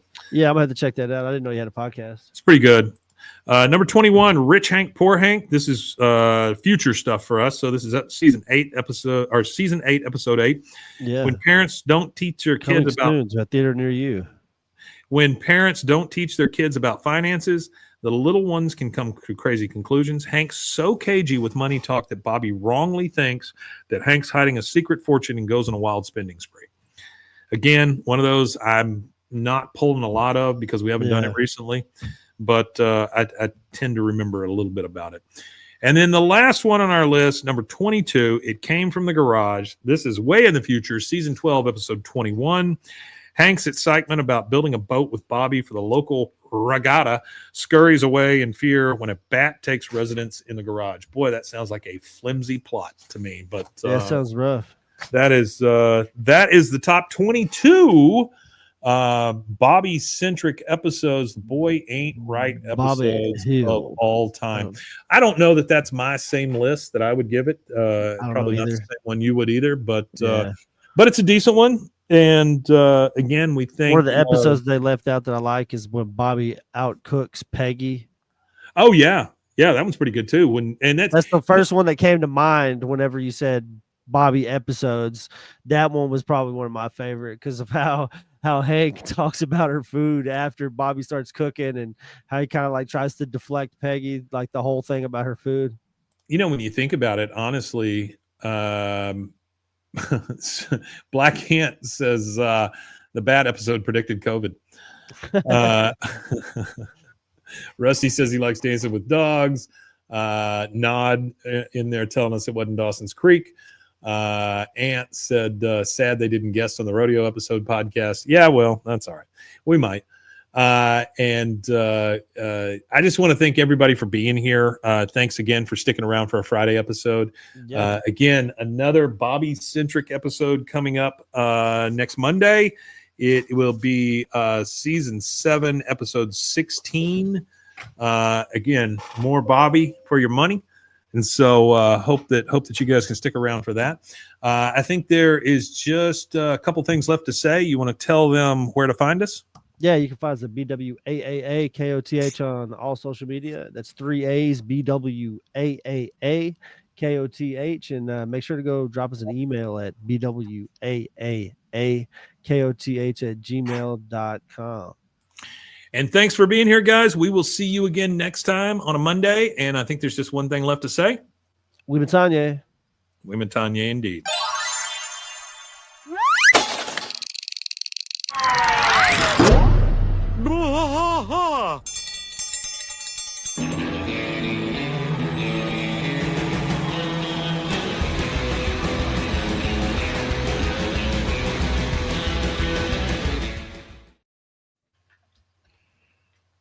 For some reason, my laptop came up and said it wasn't plugged in, which is weird because it was. This thing was on, but I was afraid it was going to die on us. Okay. We now have season 7, episode 16. Need a break or anything? I'm good. Okay. All right. Let me get rid of that. I'm going to get this out of there. And stick around. More live recording coming. Yep, there you go. All right. So let's do it.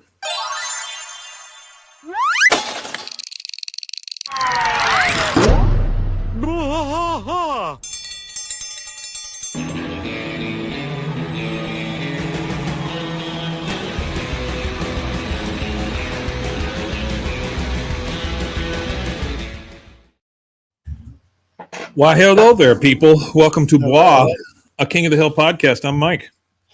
And I am once again still unchanged, still here. It's still Rusty. Still Rusty. We are at season 7, episode 16, or in the year of our Lord 7 ABE 06, the miseducation of Bobby Hill. We're on a slight Bobby Hill run here. The last one was about Bobby Hill. Our Friday was about Bobby Hill, and this episode is pretty much about Bobby Hill. Pretty much about Bobby Hill. It's like a good little Bobby Hill run here. This one was, it says, March 16th, 2003. Bobby and Joe Jack, while working at Strickland Propane, use unscrupulous tactics to win customers. Meanwhile, Bill floats all over Arlen after being tied to a lawn chair held up by balloons, and Peggy frets over liver medication. I don't remember Peggy fretting over liver medication in this. Yeah, I don't remember that either. I just watched this and I do not remember that part. What do you expect? Huh? I think that's weird. I don't remember that part at all. Anyway, directed. No. So okay, so on the second disc of season 7 DVD, the incorrectly described the subplot of this episode about Peggy buying a liver cleansing supplement, thinking he's slowly killing her. But that's highly likely that was supposed to be the B story of the episode, but it got rejected and replaced with Bill's weather balloon thing. Oh, so they think that's just a typo on the Peggy description. That's cool. That's a cool little Easter egg. Okay, all right, that is kind of cool. Also, I'll wait. I got a cool little fun fact here in a minute when we get to it. Okay.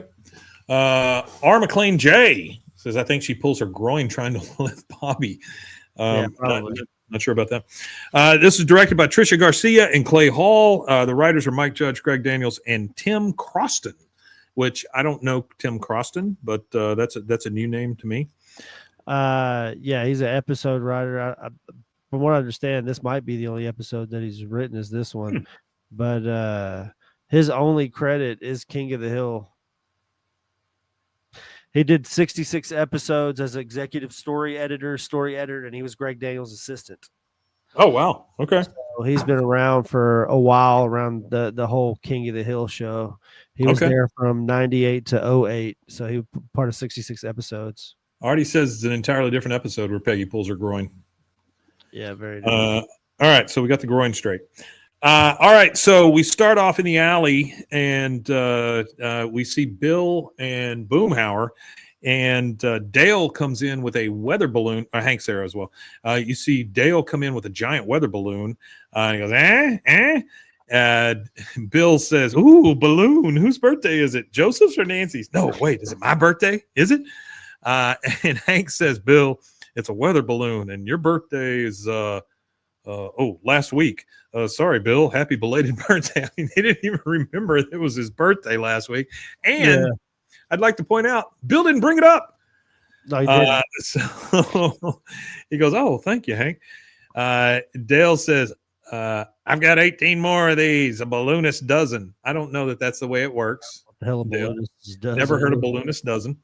And then Boomhauer said, hey, man, how about the dang old dude? The true story, man. Got all them balloons up in the long chair, man, going about 16,000 feet. Bruce Dern played him in a dang old movie, man.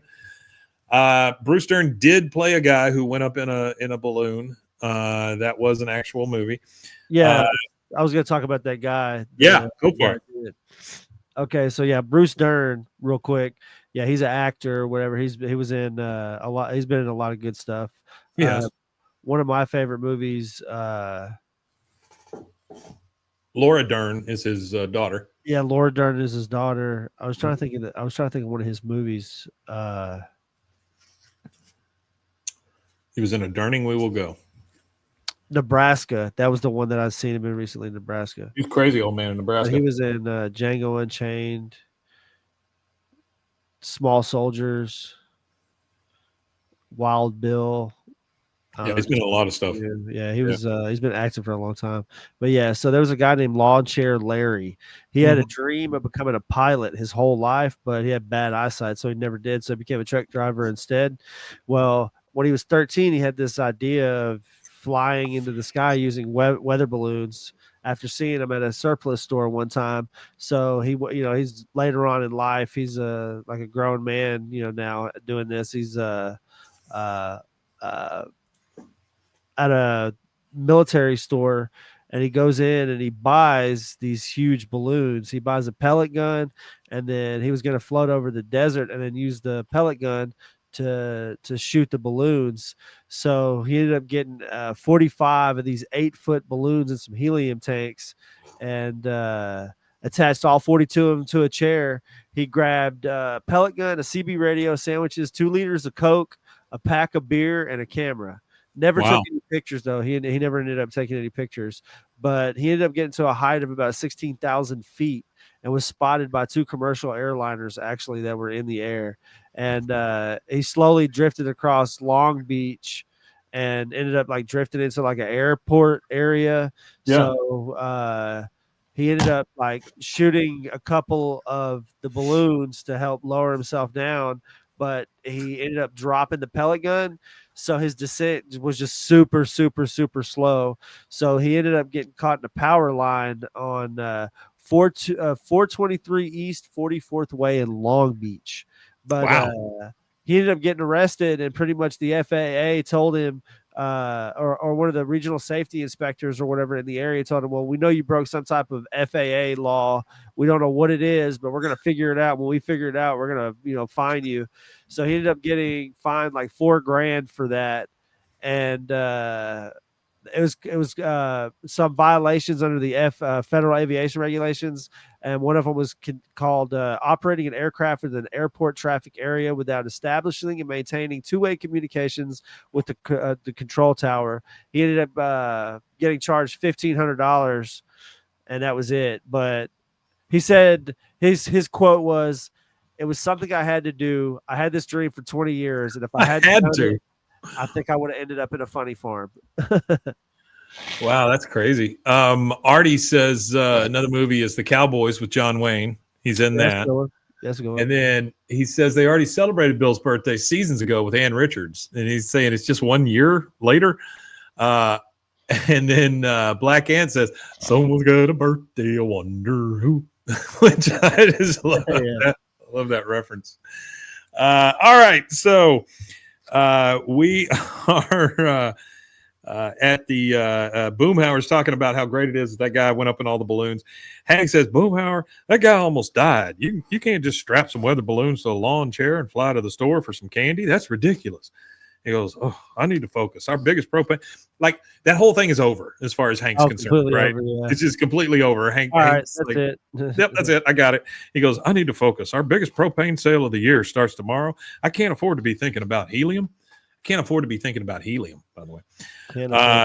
Dale's he walks off, and Dale's like, "Yeah, that's ridiculous, Boomhauer." He looks at him, and he's just like, like they're gonna freaking try it anyway. I mean, you knew they were going to, but yeah, absolutely. All right, so we're at Strickland, and we see the big banner outside that says "Welcome to Grill Stravaganza" up on top of the thing. Hank is sitting in his truck, and he's thinking to himself. So we're hearing his internal monologue, and he goes, "This is it, the Grill Stravaganza. Okay, let's do it on 3. 1, 2, 3 for the customer." It's like he's got this group of people putting their hand around in a circle in his head. 1, 2, 3 for the customer. It's insane. So he goes inside, and he is all jazzed up. He's ready to go for this big grill extravaganza. He comes in, "Enrique, nice clip on." He's walking through, looking good. "Donna, thanks for clearing your desk. I know how much you like your unicorns."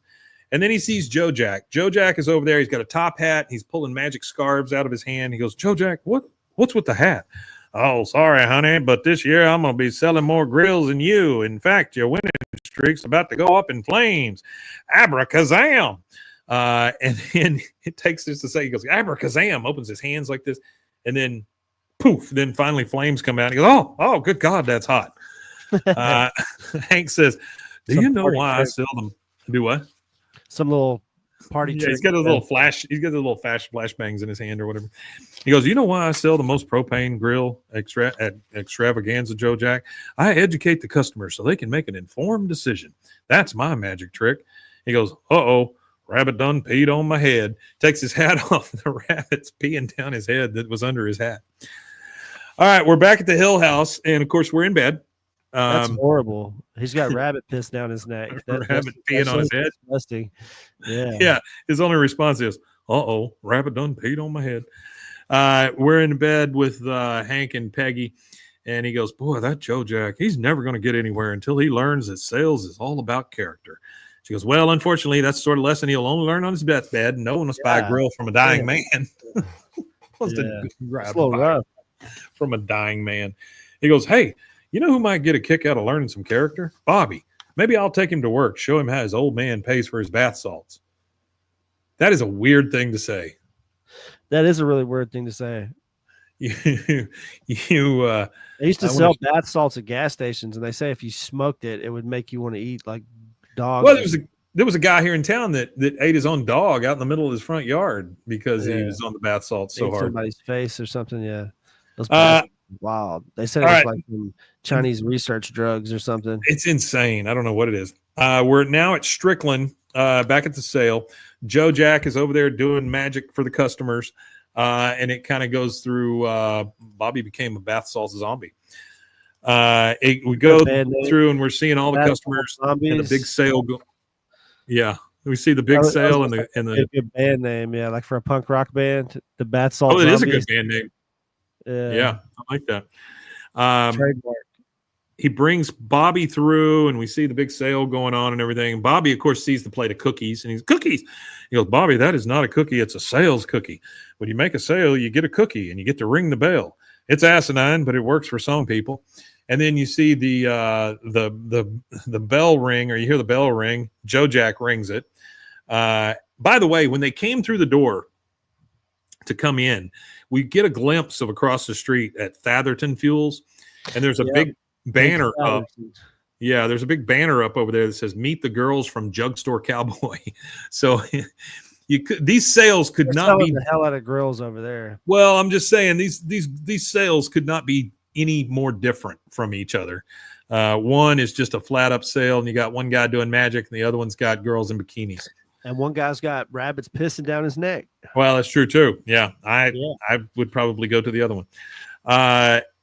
Joe Jack rings the bell and he goes, store, whatever that is. Joe Jack rings the bell and he goes, the sale cookie's the sweetest cookie you'll ever taste, honey. Every time I hear a bell, I starts to drooling.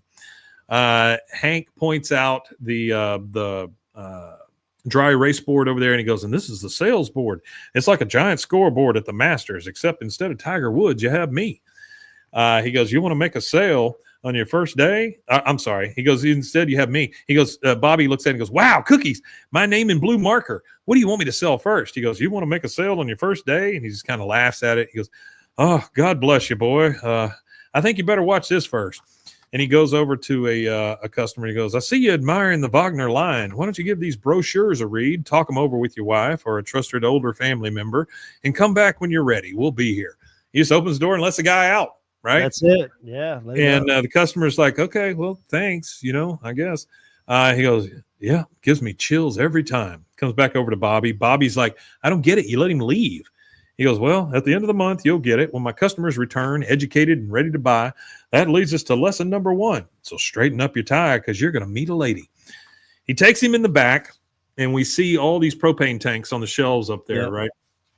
Artie, by the way, says that Jug Store Cowboy is a strip club up the road. Want to meet him? Get $1. And he's absolutely right about that. We have learned about Jug Store Cowboys before. But there is one tank on the floor. It's got a blonde wig on it. It also has 2 little pink shoes with bows on it. It's got a thing on it. They've written on the side of the tank, it says for demo purposes only. And Hank looks at Bobby and he goes, this is Lucy, the wipe tank trainer. He goes, what exactly does wiping a grimy tank have to do with selling propane? He goes, everything. When you talk tanks with the customer, it won't just be talk. You'll have smelled, touched, and tasted more tanks than he'll ever seen. Tasted, I thought was an odd thing to say. Yeah, well, he's out there licking tanks or what, Hank? Yes, you got to lick a tank. Come on, Hank. Got to lick a lot of tanks before you get Prince Charming. He says, but I want to sell grills. He goes, well, when you're ready, you will. All right, now what you do is you wipe her from head down to her feet. And Bobby wipes it wrong. He goes, no, Bobby. Remember, head to feet, you won't cause a leak. Feet to head, everyone's dead. Which I think you talk about a great T-shirt. Just a propane tank, maybe a little fire over it or something, and it says head to feet, you won't cause a leak. Feet to head, everyone's dead. That's a great T-shirt right there. All right, so now we're back with the boys. We see 15 weather balloons. They are tied to a lawn chair with Bill in it. Bill, for some reason, is wearing a full suit and a tie. He's got his binoculars ready to go. There's sandbags on this thing, and Dale is tying it to the back of the Bugaboo so that he won't just it won't just fly away. Black Ant says, did Hank lick a tank to create Peggy? that may just be exactly what happened. Yeah, maybe he looked at Tank and Peggy. Peggy was born. Conception theory. Yeah, it's kind of like every time a bell rings, an angel gets its wings. Every time you look at Tank and Peggy appears. So we're back with the three guys, and he's tying it to the Bwaaa, and he goes, all right, Tank tethered. By the way, his license plate is Texas plate, of course. It's LXD352. I don't know if it stays that way throughout the entire series, but it is LXD352. Bill says, I'm going to be floating with the angels. Well, that pretty much means you're dead. Dale starts loading a gun. He looks at it and he goes, what's that gun for? There's a small to large chance. There's a small to large chance you'll develop high altitude pulmonary edema, which means your capillaries will fill with fluid. That's another good band name, pulmonary edema. That's true. Your capillaries will fill with fluid, preventing adequate oxygenation, a spiral of worsening hypoxia, leading to a slow and painful death. He's done some study on this. He did a little bit of research. Yeah. I don't know Bill how says, much. He says all that. A little Google. He says all that, and Bill goes, I don't think I want that. Well, no shit, Bill. Yeah, you don't want that. No, you don't. That's why I got the gun. If you start feeling any shortness of breath, rub your belly, and I'll give you one of Dr. Dale's 38 caliber pain pills. What the fuck? God, he's just going to kill him. He goes, what? Yeah. He goes, don't worry, I'm a good shot. Remove the sandbags. Boom, Howard.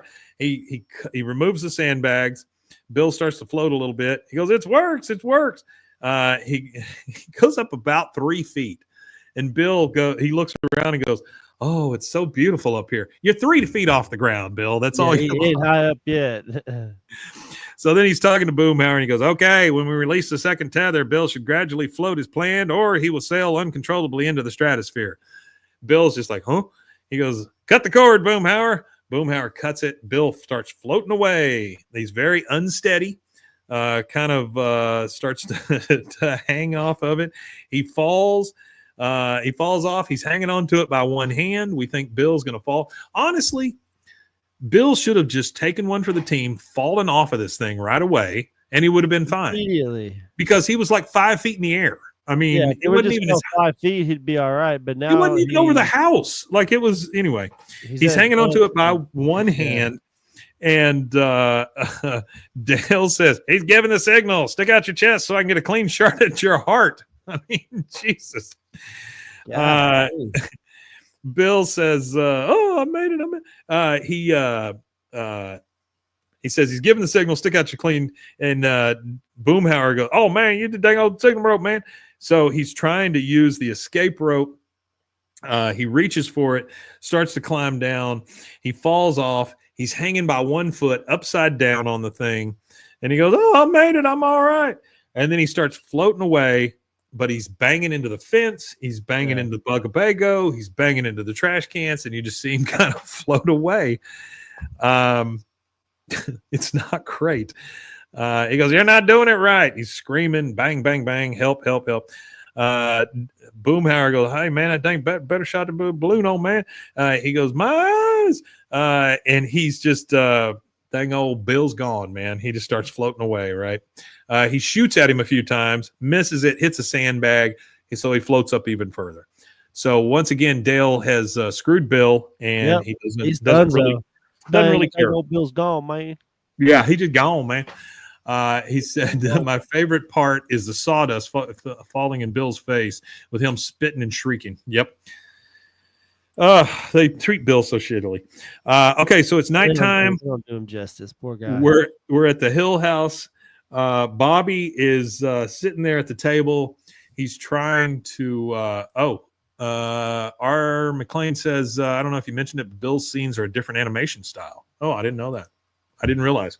I don't guess I noticed when I was watching it that it was very much different. But maybe we're talking digital versus actual animation. Yeah, that's what it is. Where Bill accidentally tied to the lawn chair and then he floats off or whatever. Yeah, that's it's digitally inked and painted. Yeah. Oh, cell animated. He said. All right. So it's night at the Hill House. We're sitting at the dinner table. Bobby is trying to reach over and grab some chicken or some food, and he goes, "Ow, ow, ow." He goes, congratulations, Bobby. That pain you get is from not taking shortcuts. Well, that's not really great. Bobby gets up. He's just like, okay. Doesn't even eat or anything. He just goes away depressed. He's got that he's got that sad Charlie Brown walk, where he's got his head down and kind of shuffling away. He goes, I think he may really, he's talking to Peggy. He goes, I think he may really have what it takes to be a great propane salesman.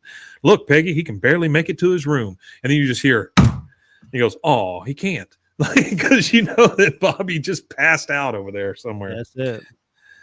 All right, we're at Strickland. Bobby is working with he's in a closet and he's working on some gauges. Like, I guess he's recalibrating the gauges and stuff.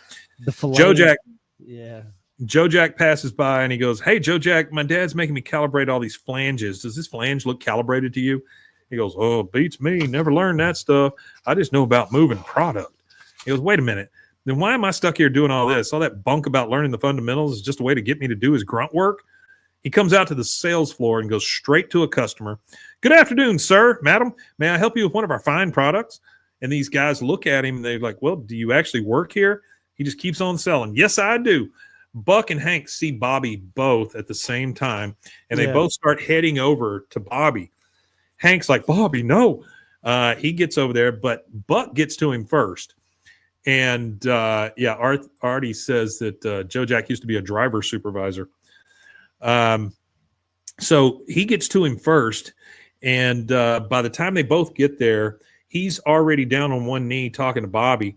And Hank comes over and goes, Buck, I apologize. This won't happen again. He goes, hell, I hope it does. He just sold a Char King. He goes, he what? Hit it out of the park on the first bat. He goes, Bobby, I'm deputizing you, sales boy. Sales boy, yeah. Yeah. I'm deputizing you. He writes his name over on the dry erase on the sales board. But is he going to pay him? Is Bobby just doing this pro bono or what? Yeah, he's not going to pay him. And Hank says, but sir, he doesn't know about the fundamentals. He didn't sell a grill. Someone bought it from him. He's not ready. And Bobby looks up at his dad and goes, hey, Dad, what's this sound like? And he goes, ding, ding, ding, ding, ding, ringing that bell. And he goes, sounds like I'm ready. Bobby does this to himself every time. He builds himself way up and then he comes crashing down later. But we'll see how that plays out. That is our first commercial break. We'll take that and we'll be right back. There we go.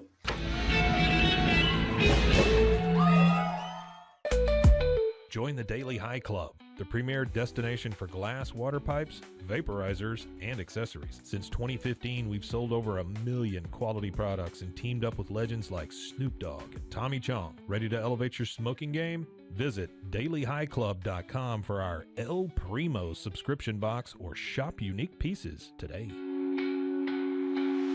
Discover the world of luxury sex toys at Luxury Toy X and indulge in the ultimate pleasure experience. For years, we have been dedicated to the belief that sexuality and wellness are essential components of a happy and healthy life. With over 70,000 satisfied customers, we take pride in our ability to provide products that enhance your sexual well-being. Join our community of satisfied customers and unlock a world of pleasure and self-discovery. Visit luxurytoyx.com today. Cleanse your body of accumulated toxins and embark on your wellness journey at your own pace. At Global Healing, we provide premium supplements to help your body heal naturally. Combine that with OrganicHemp.com's top quality CBD for ultimate balance. Start your healing journey today at GlobalHealing.com and OrganicHemp.com.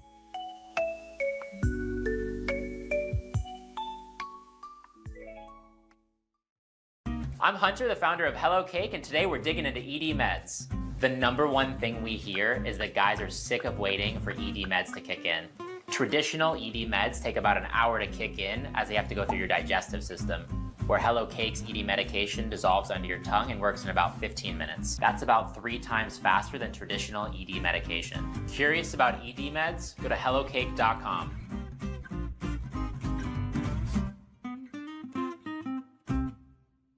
Relax with Hemp Delicious. Organically grown hemp, massively blended with delicious organic herbs, responsibly sourced for their holistic benefits.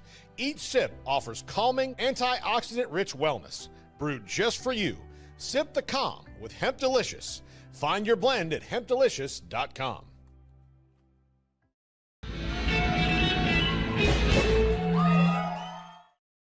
Right back. There he is. You got it. I was zoned out. I was reading the script and I was like, "Oh, Mike stopped. Where is Mike now?" And I was trying to find out where you were at, but you were saying something else. You're fine. You're fine. We had to get to those urethra stretchers, like Black Ant referenced. That's crazy. All right, so we are back. There are only 9 days left in this grill extravaganza because we see the sign in the background. Bobby comes up and kisses a cookie. And Hank says, "Beginner's luck is a curse, Bobby. If you don't learn the basics, you'll just be another also ran instead of a still running." Man, he read that on a motivational poster somewhere. Yeah, motivational poster with a Corvette on it. Yeah, he says, Bobby says, "Well, doing those basics might be your way, but it's not my way. You're going to learn your lesson, Bobby. I mean, that's all there is to it. I mean, that's how this show works." He goes, "It's not my way, it's the right way." And he goes, "Ha, if only there was some easy way to figure out whose way works better." And he points to the board, and we see Hank at 0. We see Joe Jack at 4, and I'm assuming this is how many grills they've sold. Enrique at 1, Maria at 0, and Bobby at 1. So Bobby needs to watch it. He's getting a little cocky pretty fast, and that's a scary thing for Bobby. So Hank says, "All right, mister, you're on." And Bobby's just like, "Fine." And so now we've got these two against each other. Rusty, I agree. This is a great episode. Yeah, I like this episode. Yeah. So later on the sales floor, you see this guy in a cowboy hat, and Bobby's up there talking to him, trying to sell him a grill. And the guy says, "I cook 2-inch steaks. That's my predilection. Is 22,000 BTUs enough for me?" And Bobby's like, "BT what now?" He says, "BTUs, the heat index." He says, "Oh, well, the thing is that," and then Hank is back there behind him, kind of watching what's going on. And he says, "Yeah, I'd be interested to hear that too, Bobby." He goes, "The heat, huh? Well, it ain't going to be as hot as the Dallas Cowboys this season. Now they got a team, am I right?" And this guy in the cowboy hat, he's like, "What are you talking about? Dallas stinks this year." That was 20-something years ago. Yeah. They still stink. Yeah. Bobby looks at him and says, "Which is why you're going to spend Sunday afternoons grilling instead of watching TV." And he goes, "Amen to that, brother." And they high five each other and they walk off. And Bobby gives Hank kind of the stink eye because he's like, "See, I can do it, old man," or whatever. He feels like he's trying to sabotage him. Yeah. Now we're at night in a neighborhood. Bill is still kind of floating around in the sky. He has grabbed onto a chimney as he floated by, and he's hanging there, and you hear him saying, "Hello, anyone, anybody?" A little girl comes out of her second-story window, just kind of opens the windows and looks out, and she goes, "Santa?" He goes, "No. And then she starts to go away. Yeah. He goes, yeah, get your parents, I'll give you a toy." And then he starts to kind of let go, and he starts floating away, and he starts screaming and stuff. And the little girl looks at him and goes, "Goodbye, Santa. I love you," which I just thought was very funny. I don't know. Yeah, I think it's funny. We're back at Strickland at the grill extravaganza. Bobby is talking to a customer while Hank listens, and he says, "Plus, with chrome reinforcement, you don't have to worry about blowing up." The customer's like, "Blowing up? What, grills blow up?" He goes, "Or just the cheap ones." Hank comes over and he's like, "That's not true, sir. Every grill we sell here is absolutely safe and of the finest quality." He goes, "Oh, are they?" He says, Bobby says, "Oh, are they?" He goes, "Joe Jack, what do you think about the non-chrome grills?" And he looks at Joe Jack, and Joe Jack goes, "What, the Widowmakers?" I mean, I don't understand why they're so into this, but whatever. And Hank says, No. I have all the safety information. The customer says, "Thanks, but I'd rather not take any chances. I'll go with the chrome one." And they walk off. Joe Jack comes over and does a half mark on the board for him and a half mark for Bobby. They split a cookie because those two got together just to beat Hank, which is got a sale, though. They got a sale. Yeah, that's nuts to me. So let's see. R. McLean says, "Wonder whatever happened to Roger at Strickland." Artie said Roger is shown in a later episode, the MySpace episode, where he gets busted by his wife for drinking after being sober for a time. And he says, "I thought so. I wish I could have seen this in the episode too." Artie says, "I agree." Okay, so we are back now. Both of them get credit for a grill, and they leave Hank. Now we're at the Hill house in the bedroom. Again, Peggy's on the toilet tweezing her eyebrows as she talks to Hank, which we don't see very often. We don't see her tweezing her eyebrows. No, don't really see her grooming herself very often. No, not too much unless it's something to do with her feet. Hank says, and then this morning I heard Bobby and Joe Jack refer to a customer as a mark. Every single lesson he's learning is wrong. She goes, well, what do you expect? Joe Jack is racking up sales. From what your son tells me, you don't have squat. Children imitate success, Hank. I catch my students imitating me all the time. No, I think they're making fun of you, Peggy. Definitely. Hank says, Peggy, you know my system. I'll have plenty of success when all my sales come in at the end of the month. She goes, well, we cannot afford to take a chance, Hank. According to Rob Reiner, noted child source, according to Rob Reiner, these years are crucial for Bobby's core value development. You got to dazzle him with sales or he may never listen to you again.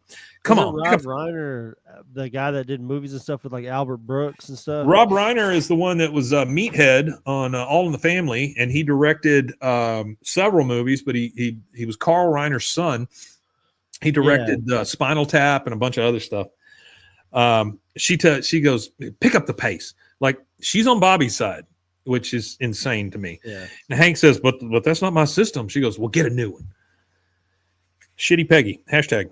Now we're back at Strickland. Hank has pulled up in his truck, and once again, it's his internal monologue that he's talking about. And he goes, just pretend you're one of those jerks at the sales-a-thon. Okay, on 3. 1, 2, 3. For Bobby. He goes in, and he goes up to a couple, and he's going to try to do it Bobby's way, right? Being the schmoozy salesman. And he goes up and he goes, hello, I would like to sell you a grill now. Number one, that's not the way you sell anybody anything. No, not at all. Number two, not sure why Hank is doubting himself and trying to keep up and be a salesman because he knows that's not the way he does it, but whatever. Yeah, he tries to do it their way, and it's funny. Yeah, he goes, they say, we're just looking. He goes, well, look no further. And the lady says, oh, great, here we go. He goes, yep, here we go on an exciting journey that ends with you buying a grill. They both leave just disgusted because they don't want to do anything with this. Yeah, hashtag pushy Hank. And he goes, oh, you want me to tell you a joke? As they're leaving. Being overly pushy. I was like I said, I don't think he was being overly pushy, but he was being dry. Hank is dry. So like you can't be dry. You gotta have personality to sell. Like salesmen have to have like a character to them. Well, he's just not being himself, and I mean it's very evident. And Hank's okay. We're back in the alley with Dale and Boomhauer, and they're just acting like nothing ever happened, but there's no Bill because he was floating around. And he says to Boomhauer, so I pulled that tooth I was telling you about. Like they're just talking about nothing, right? And then over the little radio, the handheld radio that they gave Bill, you hear, Arlen, do you read me? Come in, Dale. Boomhauer. He goes, Bill, is that you? You didn't say over. Over. He goes, Dale, thank God. I need water. I'm in a tree. He goes, be more specific. What town? What type of tree? Over. And you just hear this crying on the other end. He goes, I don't know. I fell asleep. Oh, wait, here come a bunch of kids. Oh, thank God somebody came. Hey, you. And then you see Bill. He's stuck in a tree. He's hanging from it like a piñata. Yeah, except for instead of being full of candy, he's full of shit. All these kids like start bunching around him. And this one kid goes, hey, what are you doing up there? Did Eduardo send you? He goes, no, see, the wind changed. I'm just so dizzy. He goes, how come you're hanging from a tree? You a piñata? And the other kid says, hey, piñata, it's my birthday. And they smack him. And some candy does fall out of Bill, which is not uncommon, I would imagine, that Bill is just full of candy. He goes, oh, no. And the boys start laughing. And then over the radio, you hear, no, quit it, no. And you just hear those boys laughing and stuff. And then Dale says, wow, Bill's new ballooning buddies sound like a hoot. I should have gone first. They just don't care about Bill. Poor Bill. Now we're back at Strickland. Hank goes in his office, and he tends to find, or he finds Buck all sweaty and without a shirt on. He's got his wife beater on or whatever. Yeah. And he's going through Hank's drawers in his desk. He goes, oh, Mr. Strickland, I'm glad you're here. You know, I'm usually kicking into gear this time of month, and I promise don't sweat it, old top. You're in a slump. And then he takes him down, and he's walking him down the hall. And he said, now, come on, I still got plenty of use for you. He takes Hank into another room. There's Thatherton, there's a poker game going on, of course, and this is why we all of a sudden understand why Buck is so sweaty and gross. Yeah, he's losing, probably. Hank sees him and he goes, Thatherton.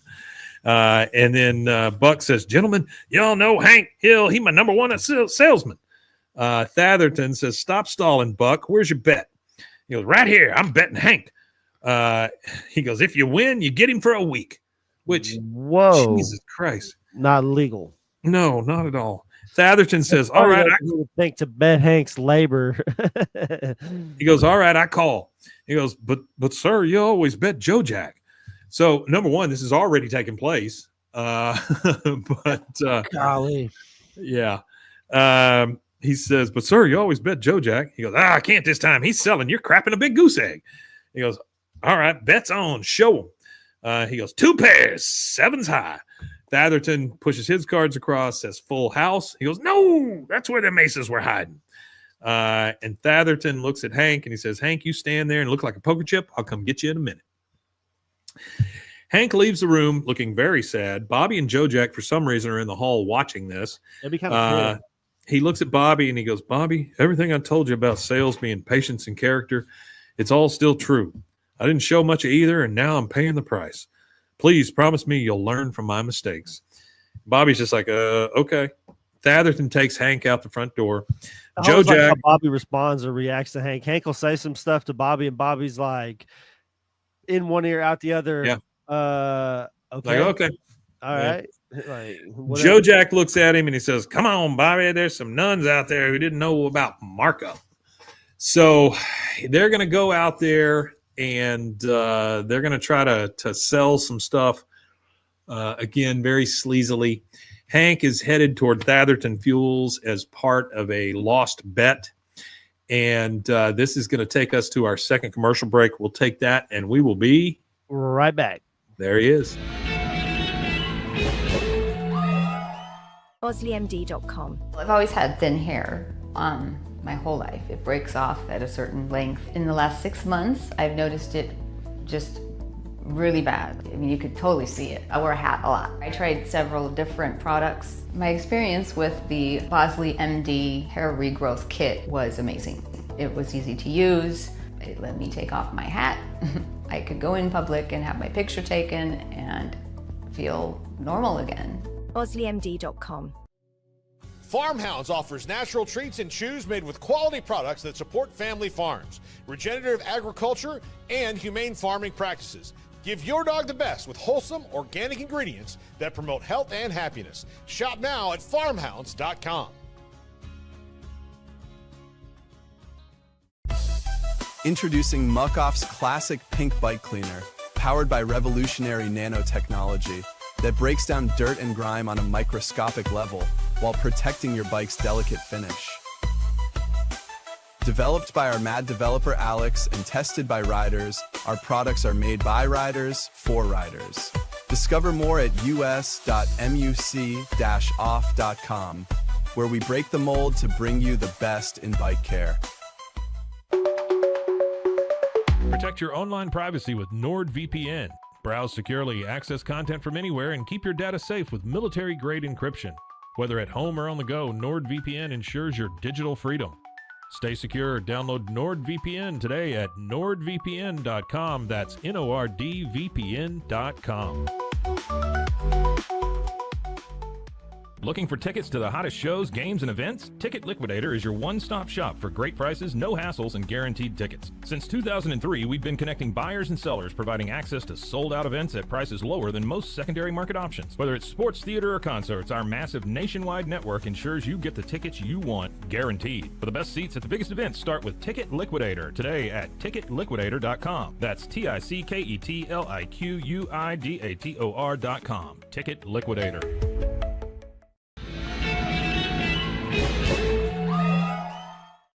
Hey, and we are back for the conclusion of this episode. We are back. We are dealing with season 7, episode 16, the miseducation of Bobby Hill. While we were on break, somebody in chat here, McLean, said betting Hank on a 2-pair 7 high is crazy. Betting on a 2-pair 7 high is ballsy anyway. That's true. Ballsy or stupid, one or the other. There's a fine line there somewhere. All right, so we were back at Grill Stravaganza. Bobby and Joe Jack are still selling like sleazy salespeople or whatever. Oh, I got a funny poker story real quick. Yeah, go for it. So I'm really good at poker. I have a really good poker face. I have a really good, like, I can have nothing in my hand and run the bet up and walk away with the bet and then put my cards down and it'd be absolutely nothing. And I'm really good at it. And I used to go to this bar and play here locally. And it was like a little small game with some people that a buddy of mine knew. And there was this older guy, probably in his very late 50s, early 60s, maybe. And he would come and play with us and stuff. And he got really mad. There was the one time I went to play with him, he got really, really, really mad and was like, "You can't play with us anymore," because I was up really good. And I got up and I said, "I'm done." And he was like, "Oh, this is a friendly game. We just play till a certain time of night." I'm like, "Nah, the certain time of night is when I'm up, dude. I'm up. You invited me to this game. I came to this game to win your money. I didn't come to like hang out, hold your hand, and drink beer or nothing like that. I came to win." Yeah, so they didn't like the fact that you were winning? No, he didn't like that I got up and left, because usually what they do is it's like a friendly game and they play till like a certain time of night. They play till like 10 o'clock at night. And I'm like, I'm not going to lose all my money. I'm like, I said, I don't know what y'all do, but when I'm up, I walk off the table and I'm good. I put my money in my pocket and I leave. Yeah, no kidding, right? I mean, why wouldn't you do that? So we're back at Grill Stravaganza, and Joe Jack is doing another magic trick in front of a customer. And he says, "When I open this handkerchief, your credit card will magically be in one piece." And then he tries to open it, and there's nothing there. Even though he says "alaka-sizzle," the cards are still in pieces. He goes, "Oh, geez." And then he just kind of laughs it off. The customer's very mad about it. By the way, in the background, we see a sign that says only 2 days left. So that kind of gives us a time frame of Grill Stravaganza. All right, now we're at Thatherton. And there's some girls in bikinis dancing in a little swimming pool like you would see mud wrestling or jello wrestling or whatever. Thatherton is talking. He's pushing Hank through the place. He's put a cowboy hat on Hank. And he says, "This here is our crown jewel, our wet apron contest. You do good by me, and I'll let you work the hose." That's okay. Doesn't sound appealing, but all right. Good. I don't want to work anybody's hose. We're back at Strickland. You hear a customer say, "You told me I could bang the dents out of my canister with a hammer." He's talking to Bobby. "You trying to kill me?" He's got what looks like part of the grill, and a lot of it is burned off. So I'm assuming he smacked that thing and it blew up. Yeah, that's a good assumption there, Mike. Bobby says, what I meant to say was, "I'll get the manager." And he goes over to Buck. Buck's over in the corner just counting money in his hand. And he goes, "Bobby, I'm not good with unhappy customers. That's your old man's specialty. If they ask for me, good luck, Bobby." And he takes off. Like, he didn't stick around for any of this stuff. Now you've got a ton of customers pissed off.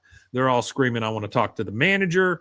They are all just not great. You see the board. You see some of the sales have been erased, so they've had to give refunds. Bobby has Bobby has no idea what to do. You know that Joe Jack is of zero help at this point. Yeah, Joe Jack's not much. He's good for driving. And Bobby says, "Please be patient, ma'am. I can't find my pen. Joe Jack's so help me God. If you took my pen, I'm leaving." Anyway, he's very pissed off at Joe Jack at this point. The cowboy customer from earlier, Artie says Buck's leaving his customer relations to a 13-year-old. 13-year-old, yeah. Yeah, the cowboy customer from earlier, he's in there. "You don't know anything about BTUs on this grill. It took me 4 hours to cook my 2-inch steaks." He goes, look, free cookie." Good steak, honestly. A nice slow-cooked steak. Ooh-wee. Yeah, that's a big-ass steak, too. Yeah, the guy goes, "Cookies, I'm diabetic," and knocks it away from him. They kind of run off. Customers are just clamoring. They're like, "Get back here, go get him." We now go over to Thatherton, where Hank is trying to sell a grill. He says, "Sure, this grill is perfect for indoor grilling or heating. And we at Thatherton guarantee that gas will never run out." I mean, he's going through the motions here. He very quietly, as Thatherton kind of walks off from behind him, he goes down to the customer and he goes, he won me in a card game. Get out of here while you still can. The lady, Yeah. He goes, run. She runs the wrong way. He goes, that way. She runs the other way. Thatherton comes up to Hank, and he says, I just saw a jet ski payment run out the door. What happened? He goes, look, I can sell propane upside down and blindfolded, but not with my integrity tied behind my back. There must be some sort of honest work that needs to be done around here. Then we go back over to, we see Bobby. He's run out into the street. He has run into Thatherton now. Yep. He's all the way through. He's looking for his dad. He goes all the way into the back, and he sees a guy hunched down, wiping down tanks. And he goes, hey, mister, have you seen Hank Hill? Hank turns around. He sees that it's him in a cowboy hat. He says, Dad. He goes, what are you doing wiping tanks? I thought that grunt work was only for rookies. He goes, Bobby, did you listen to anything I tried to tell you? The great ones practice the basics. The basics. Yeah. Bobby says, so you thought I could be a great one too? He goes, I trusted you with the flanges on your second day. I think that says it all. It doesn't, but okay. Yeah, Bobby says, things are kind of melting down over at Strickland. We need you back. He goes, well, I still got a debt to pay here. Bobby says, Mr. Strickland gave me the $20 to pay Thatherton. So come down to it. He bet on a pair of sevens. Yeah. He bet Hank for $20 freaking. That was it. Hank, refusing to believe that Buck is a bad guy, says, that must be the first installment. Let's go satisfy some customers. So they go back. Now we go back into the alley. We see Dale and Boomhauer, and they're just standing there, and you hear this scraping and stuff. And you see Bill coming up the street. He's dragging his chair, balloons, all his clothes are torn up, and upside down on his chest, he has spray painted M5K, which I'm guessing is kind of an MK Ultra kind of reference or whatever. Yeah, maybe. And he drags it over, and he just dumps everything and goes, your turn. And then he collapses on the street. So now it's the guy's turn, I guess, to get into the death trap in the sky. All right. So we go back over to the grill extravaganza. It is definitely the last day of this thing. And Hank gets in there and he's like, all right, who can I help first? What seems to be the problem? Like, he gets right in there, he's ready to help. He knows he's ready to solve some problems. Figure it all out. This woman says, well, my tank ran out. It was supposed to be a 50-gallon tank. And he goes, ma'am, that's only a 10-gallon tank. Must have been a miscommunication. I'll take care of it. So he just starts taking care of these people one at a time, just the way Hank would. He's calm, he's cool, he's collected. Some time passes. The last customer is finally leaving. He goes, well, I'm glad that you're now officially satisfied. The customer leaves happy. He goes, oh, that was some day, huh, Bobby? Bobby says, actually, it was pretty horrible. And then you've got Joe Jack over there just watching the clock on the wall. He goes, yep. Ticka, come on, baby. He says, I'm sorry for not getting the sales award this year, Dad. Maybe I should get back to Lucy. It's foot to head, right? He goes, no, everyone's dead, Bobby, but remember, it's head to feet, but we'll work on that tomorrow. Why don't you go lock the door for me? And he throws him the keys to go lock it. And as he's trying to lock the door, or as he's going over to lock the door, Joe Jack comes over and goes, closing time. Joe Jack's the winner and Hank Hill's the loser. He goes, yeah, okay. And we see a customer stick his head back in the door, and it is the customer from the very beginning where Hank gave him a brochure. And he goes, I'll take this one too, Slumpy. What can I do for you? Joe Jack says to him. Yeah. And you see the guy look over and he sees Hank and he goes, hey, you're the guy who gave me the brochures. He goes, first time I read them, they made no sense, but then it started sinking in. Hank's like, yeah, it usually does. It's so funny. Like it's so funny that it worked so well. He blew everybody out the water. He gave him a pamphlet like 9 days ago. And so then we go over to Goober Schmooches, where Hank Peggy and Bobby are having a celebratory dinner after the day is over, and Bobby is regaling them with the story of what happened and regaling his mother with the story of what happened. He goes, so the guy says, I'm switching my trailer park to propane. I need 500 tanks. A minute before closing, you should have seen Joe Jack. He pulled a flask out of his desk and started drinking. It was so funny. Hank said, I don't know that alcoholism on the job is funny, but whatever. Hank says, yep, every grill extravaganza is different, but they always end the same. And then we get this slow pan out from where they're sitting in there, and that is their end. We get our credits. We get it. I love the way that this one flows. I like it. It seems to have a really good flow. I love anytime Fatherton shows up for some reason. It's always, he's just the worst person on earth, even worse than Buck, which is crazy to me. That anybody can be worse than Buck. But we get the credits, and then after we hear Alaka Sizzle. That's when Joe Jack does his magic tricks. That didn't work. Yeah. But that is it. That is season 7, episode 16, The Miseducation of Bobby Hill from March 16th, 2003. That is it. Thank you, everybody, for joining us on this, what has been a little bit of a long recording, but we got it done. And I want to thank you all for being here. I want to thank you for being in the comments.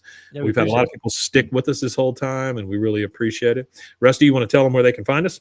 Yeah, you can find us on social media at BWAAAKOTH, and that's in most places.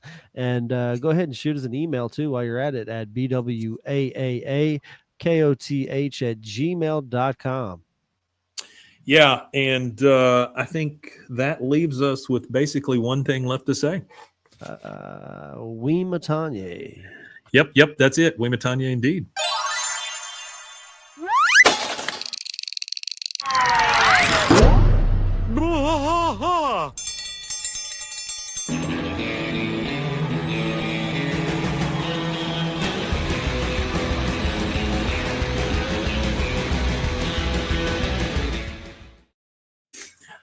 Okay, that's 3 down, 1 short one to go here. All righty.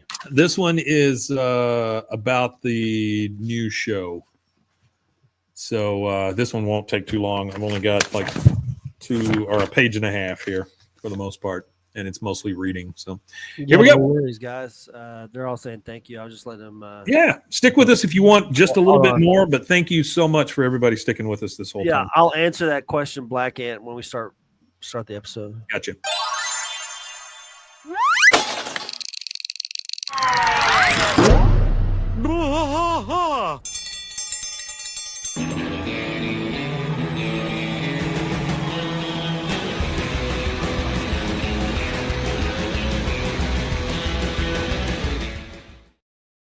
Hello and welcome to Bwaaa. Welcome to Bwaaa. King of the Hill podcast. I'm Mike. And I am Rusty. I'm sorry. I was sending a little thing to Mason, our editor. Mason, whose voice hasn't been heard on here in quite a while. We would love to have him back anytime he's ready. This is a That Ain't Right Friday. And I think before we left our last thing, we have a question you were going to answer for Black Ant.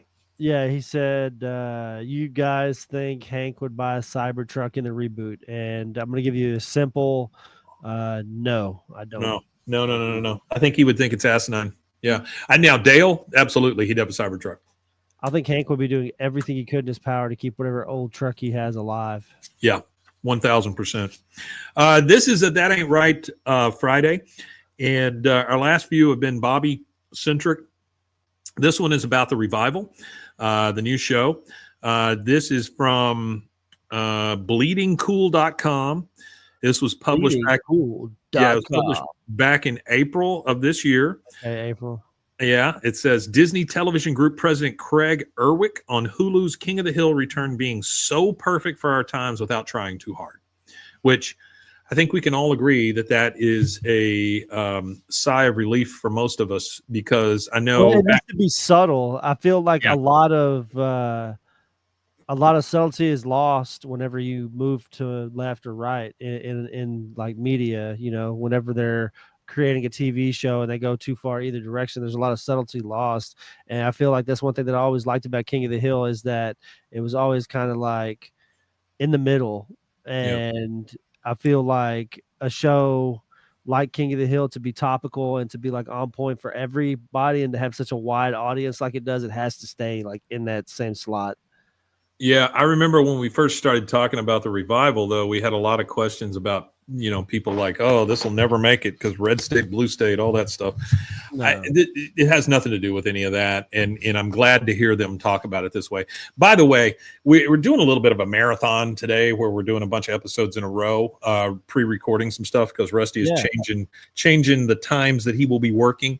But I want to go through here just real quick and recognize some folks that have been around for the whole thing. Rusty Shackelford, Black Ant, as always, Artie is here. R. McLean J, thank you so much for sticking around. Did I miss anybody? There's a bunch of people that have stuck around the entire time. I think that's maybe it. Yeah, that's pretty much it. But thank you guys for all sticking around. We really appreciate it. Again, this is from April of 2025 from bleedingcool.com. It says, no, Arthur, Artie, you're always great. We love it when y'all chat. All right. It took an update from Disney Television Group President Craig Erwick to remind us that it's been close to 6 months since we had an update to run on Hulu's upcoming revival of Mike Judge and Greg Daniels' animated series King of the Hill. Set in present-day fictional Arlen, Texas, this series stars original voice cast members Judge, Kathy Najimy, Stephen Root, Pamela Adlon, and Lauren Tom. Of course, Johnny Hardwick passed away. Speaking with Variety on a wide range of subjects, Erwick was asked if there was ever any talk of ABC or Hulu making a first-run play for any Disney-owned animated series that have a home on Fox. Yesterday, Fox announced that it had given 4 season renewals to The Simpsons, Bob's Burgers, Family Guy, and The Returning American Dad, which I don't understand that last one. By the way, blah, blah, blah, thank you so much for being here as well. I did. Did American Dad get canceled and now they're bringing it back? Is that what happened? I guess, man. I don't know. He says, I think we're really happy with the arrangement that we have. Hulu is a home to adult animation. We have the best offering by a mile. The Simpsons, Family Guy, past, and now new seasons of Futurama, and past and now new seasons of King of the Hill. Erwick responded before taking a moment to drop a tease about what viewers can expect from the animated series return. I think people are going to love the new King of the Hill. It is so perfect for our times without trying too hard. You see Hank Hill in a whole new way. Now, that one's kind of freaking me out a little bit, but we'll see what happens there. It says Grammy Award-winning singer-songwriter Gray Delisle, or Leslie, I don't know, posted several images from a King of the Hill event from October 2024 that included about the chef poster with a profile spotlighting Chef Bobby Hill, along with some interesting intel on what Bobby has been up to. We also get fun. That's Greg Delisle. She's a Greg Delisle. Sorry. Yeah. It says we also get fun Easter eggs, Spa Peggy and Meatballs, learn that he was one of the youngest contestants on the King of the Grill competition series, and have our feels punched when a referencing to grilling with his dad on the weekends gets dropped. Another interesting tease, when asked if she was voicing Bobby, Delisle responded that she wasn't, but that she would be voicing somebody very cool. It feels really special, Adlon shared back in March 2024 about how it felt to be returning to the beloved animated series during a red carpet event for Variety's Power of Comedy event, crediting the new generation of young writers, which we talked about a couple of weeks ago. Yeah, we did. There's all these new writers and people involved, which is cool. Artie says American Dad was running new episodes on TBS the last few years. Oh, okay. And then he asks, is it Luann? I don't think so. Probably not. She says the new generation of young writers, they're finding that sweet spot between what viewers love and respect about the series and tweaking it for a new generation of viewers. She was Azula on Avatar, The Last Airbender, I believe, says R. McLean J. But Adlon also shared how tough it was losing Hardwick, even though they all feel he's been with them during the recording, with Adlon adding that Hardwick had recorded 4 episodes, which that's going to, so I just wonder, what kind of tribute they're going to do in between there, because they have to do something. They got to do something. Yeah, I agree. She says, we're in the 2nd season of the reboot. Bobby is 21. He's a chef in the Fusion restaurant in Dallas, and it's been incredible. It's just been really fun. I think it's been freakier for Mike Judge and Greg Daniels to think about Bobby going from 12 to being 21 and having a relationship and being a person. Adlon shared with MovieWeb 2 months later in May, but don't we all go through that with our kids and our friendships, kids, our kids and our friends' kids? It is shocking when I see my friends' kids and they're all grown up and I'm like, wait a second, what just happened? So there's a little bit of a mess. Boy, that is absolutely true. The older you get, these kids for sure. start looking so young. Like I'm sitting here watching like a movie or something, and I'll look up the actor because there's a lot of people. There's starting to get to where I feel real old, where there's a lot of people that are in movies that have no clue who anybody is anymore. Yeah. So I'm like looking up their names and stuff, and I'm like, oh, this dude's 23. He looks like he's like 10. Yeah, I'm the same way with like music people and stuff too. Like somebody will mention something and I'll go look it up and I'll be like, I like it, but I have no idea who this person is. I've never heard of them, but they're super friggin' popular and they're on Saturday Night Live or something. Says set in the fictional town of Arlen, King of the Hill followed the life of Hank Hill, enthusiastic seller of propane, blah, blah, blah, blah. Meteorologist Nancy, but so they go over it. Says stemming from 20th television animation, Judge and Daniels are creating and executive producing the series with 3 Arts, Michael Rotenberg and Howard Klein, and Bandera Entertainment's Dustin Davis also executive producing. So I don't know that gave us a lot of information that's new, but we did hear from the guy that runs, what they say he was. He is Disney Television producer or Disney Television Group president. That's a lot of titles. That is a lot of titles. That it's super cool and for the times without giving away any of the old stuff. It always scares me when executives say that things are cool. Yeah. Because generally they're not. But again, we got to go back to Mike Judge and Greg Daniels being in charge. And that's where I get the most confidence in everything at is that, Well, not only that, but I think Patricia Adlon and some of the other people that are doing the voices, they think it's cool. So, I got to go with that. I can't imagine them sullying King of the Hill from what it was to what it is now. I hope not. I think it'll be a new take on it, which is cool. I'm glad they're not rebooting the damn thing. I'm glad they're just continuing, which is nice. And I'm just so looking forward to it. I still don't think we have any dates, but we do know it's nothing out there. Yeah, we're just we're all just sitting here waiting in the ether. Yeah, but we do know it's going to be this year. So I mean that's great. And the further we get into this year is great. Artie says old producers, young writers. Yep. But that's okay. We'll take old producers and young writers because hopefully the old producers can tell the young writers what to do.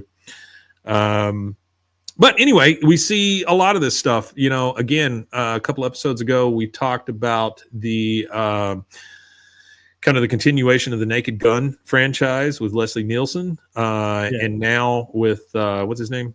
Liam Neeson. Yeah. Liam Neeson, which is kind of cool. R. McLean J says, they've enjoyed the Beavis and Butthead newer episodes. I think you said that as well. Yeah, they were good. I watched them. Yeah. They were funny. Yeah. They're not the cultural touchstone that they used to be, but what is, at this point? I mean, they were perfect for a moment in time. It's like, I don't think if I watched the claymation, what was it called? I can't remember the name of it now on MTV, the clay fights. Oh yeah. The Celebrity Deathmatch. That's what it was. Yeah. I don't think I could watch that and it'd still be the same now, but back then that shit was fucking hilarious. Yeah. No. I don't know. I think I could still watch it. To be honest with you, I think if they brought that back and they did that, I think it would still be just as good, honestly. I think it'd be good too. I think you'd have a hard time getting away with that these days though. Yeah, I think so too. There was a lot of risky stuff on there for sure. Yeah. I am super looking forward to it. And anytime we get any kind of information, we'll pass it along to you guys. You guys will probably know before we will though. R. McLean J says it would be Logan Paul versus Floyd, which, I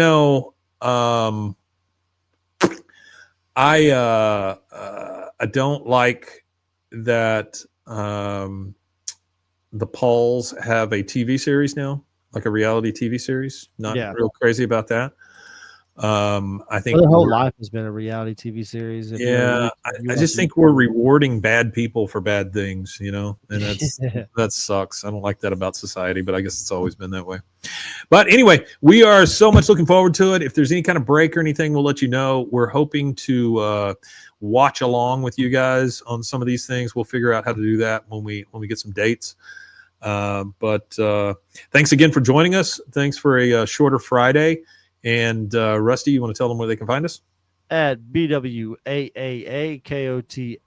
on all social medias. And you can also email us at BWAAAKOTH@gmail.com. Well, thank you guys. Thanks for everybody who was in the chat. Thanks for always showing up. Hanging out Thank with you us. for spending some time with us. It was a lot of time.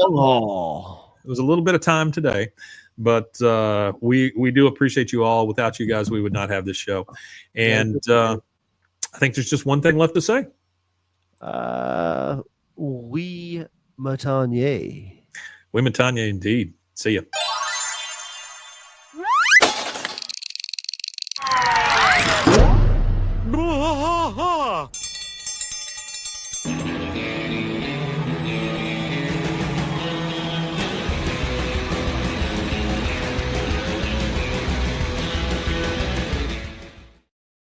All right, man. That is it. Thank you guys for being here. We appreciate it. Yeah. I'm going to end this one. Yep, we'll be back.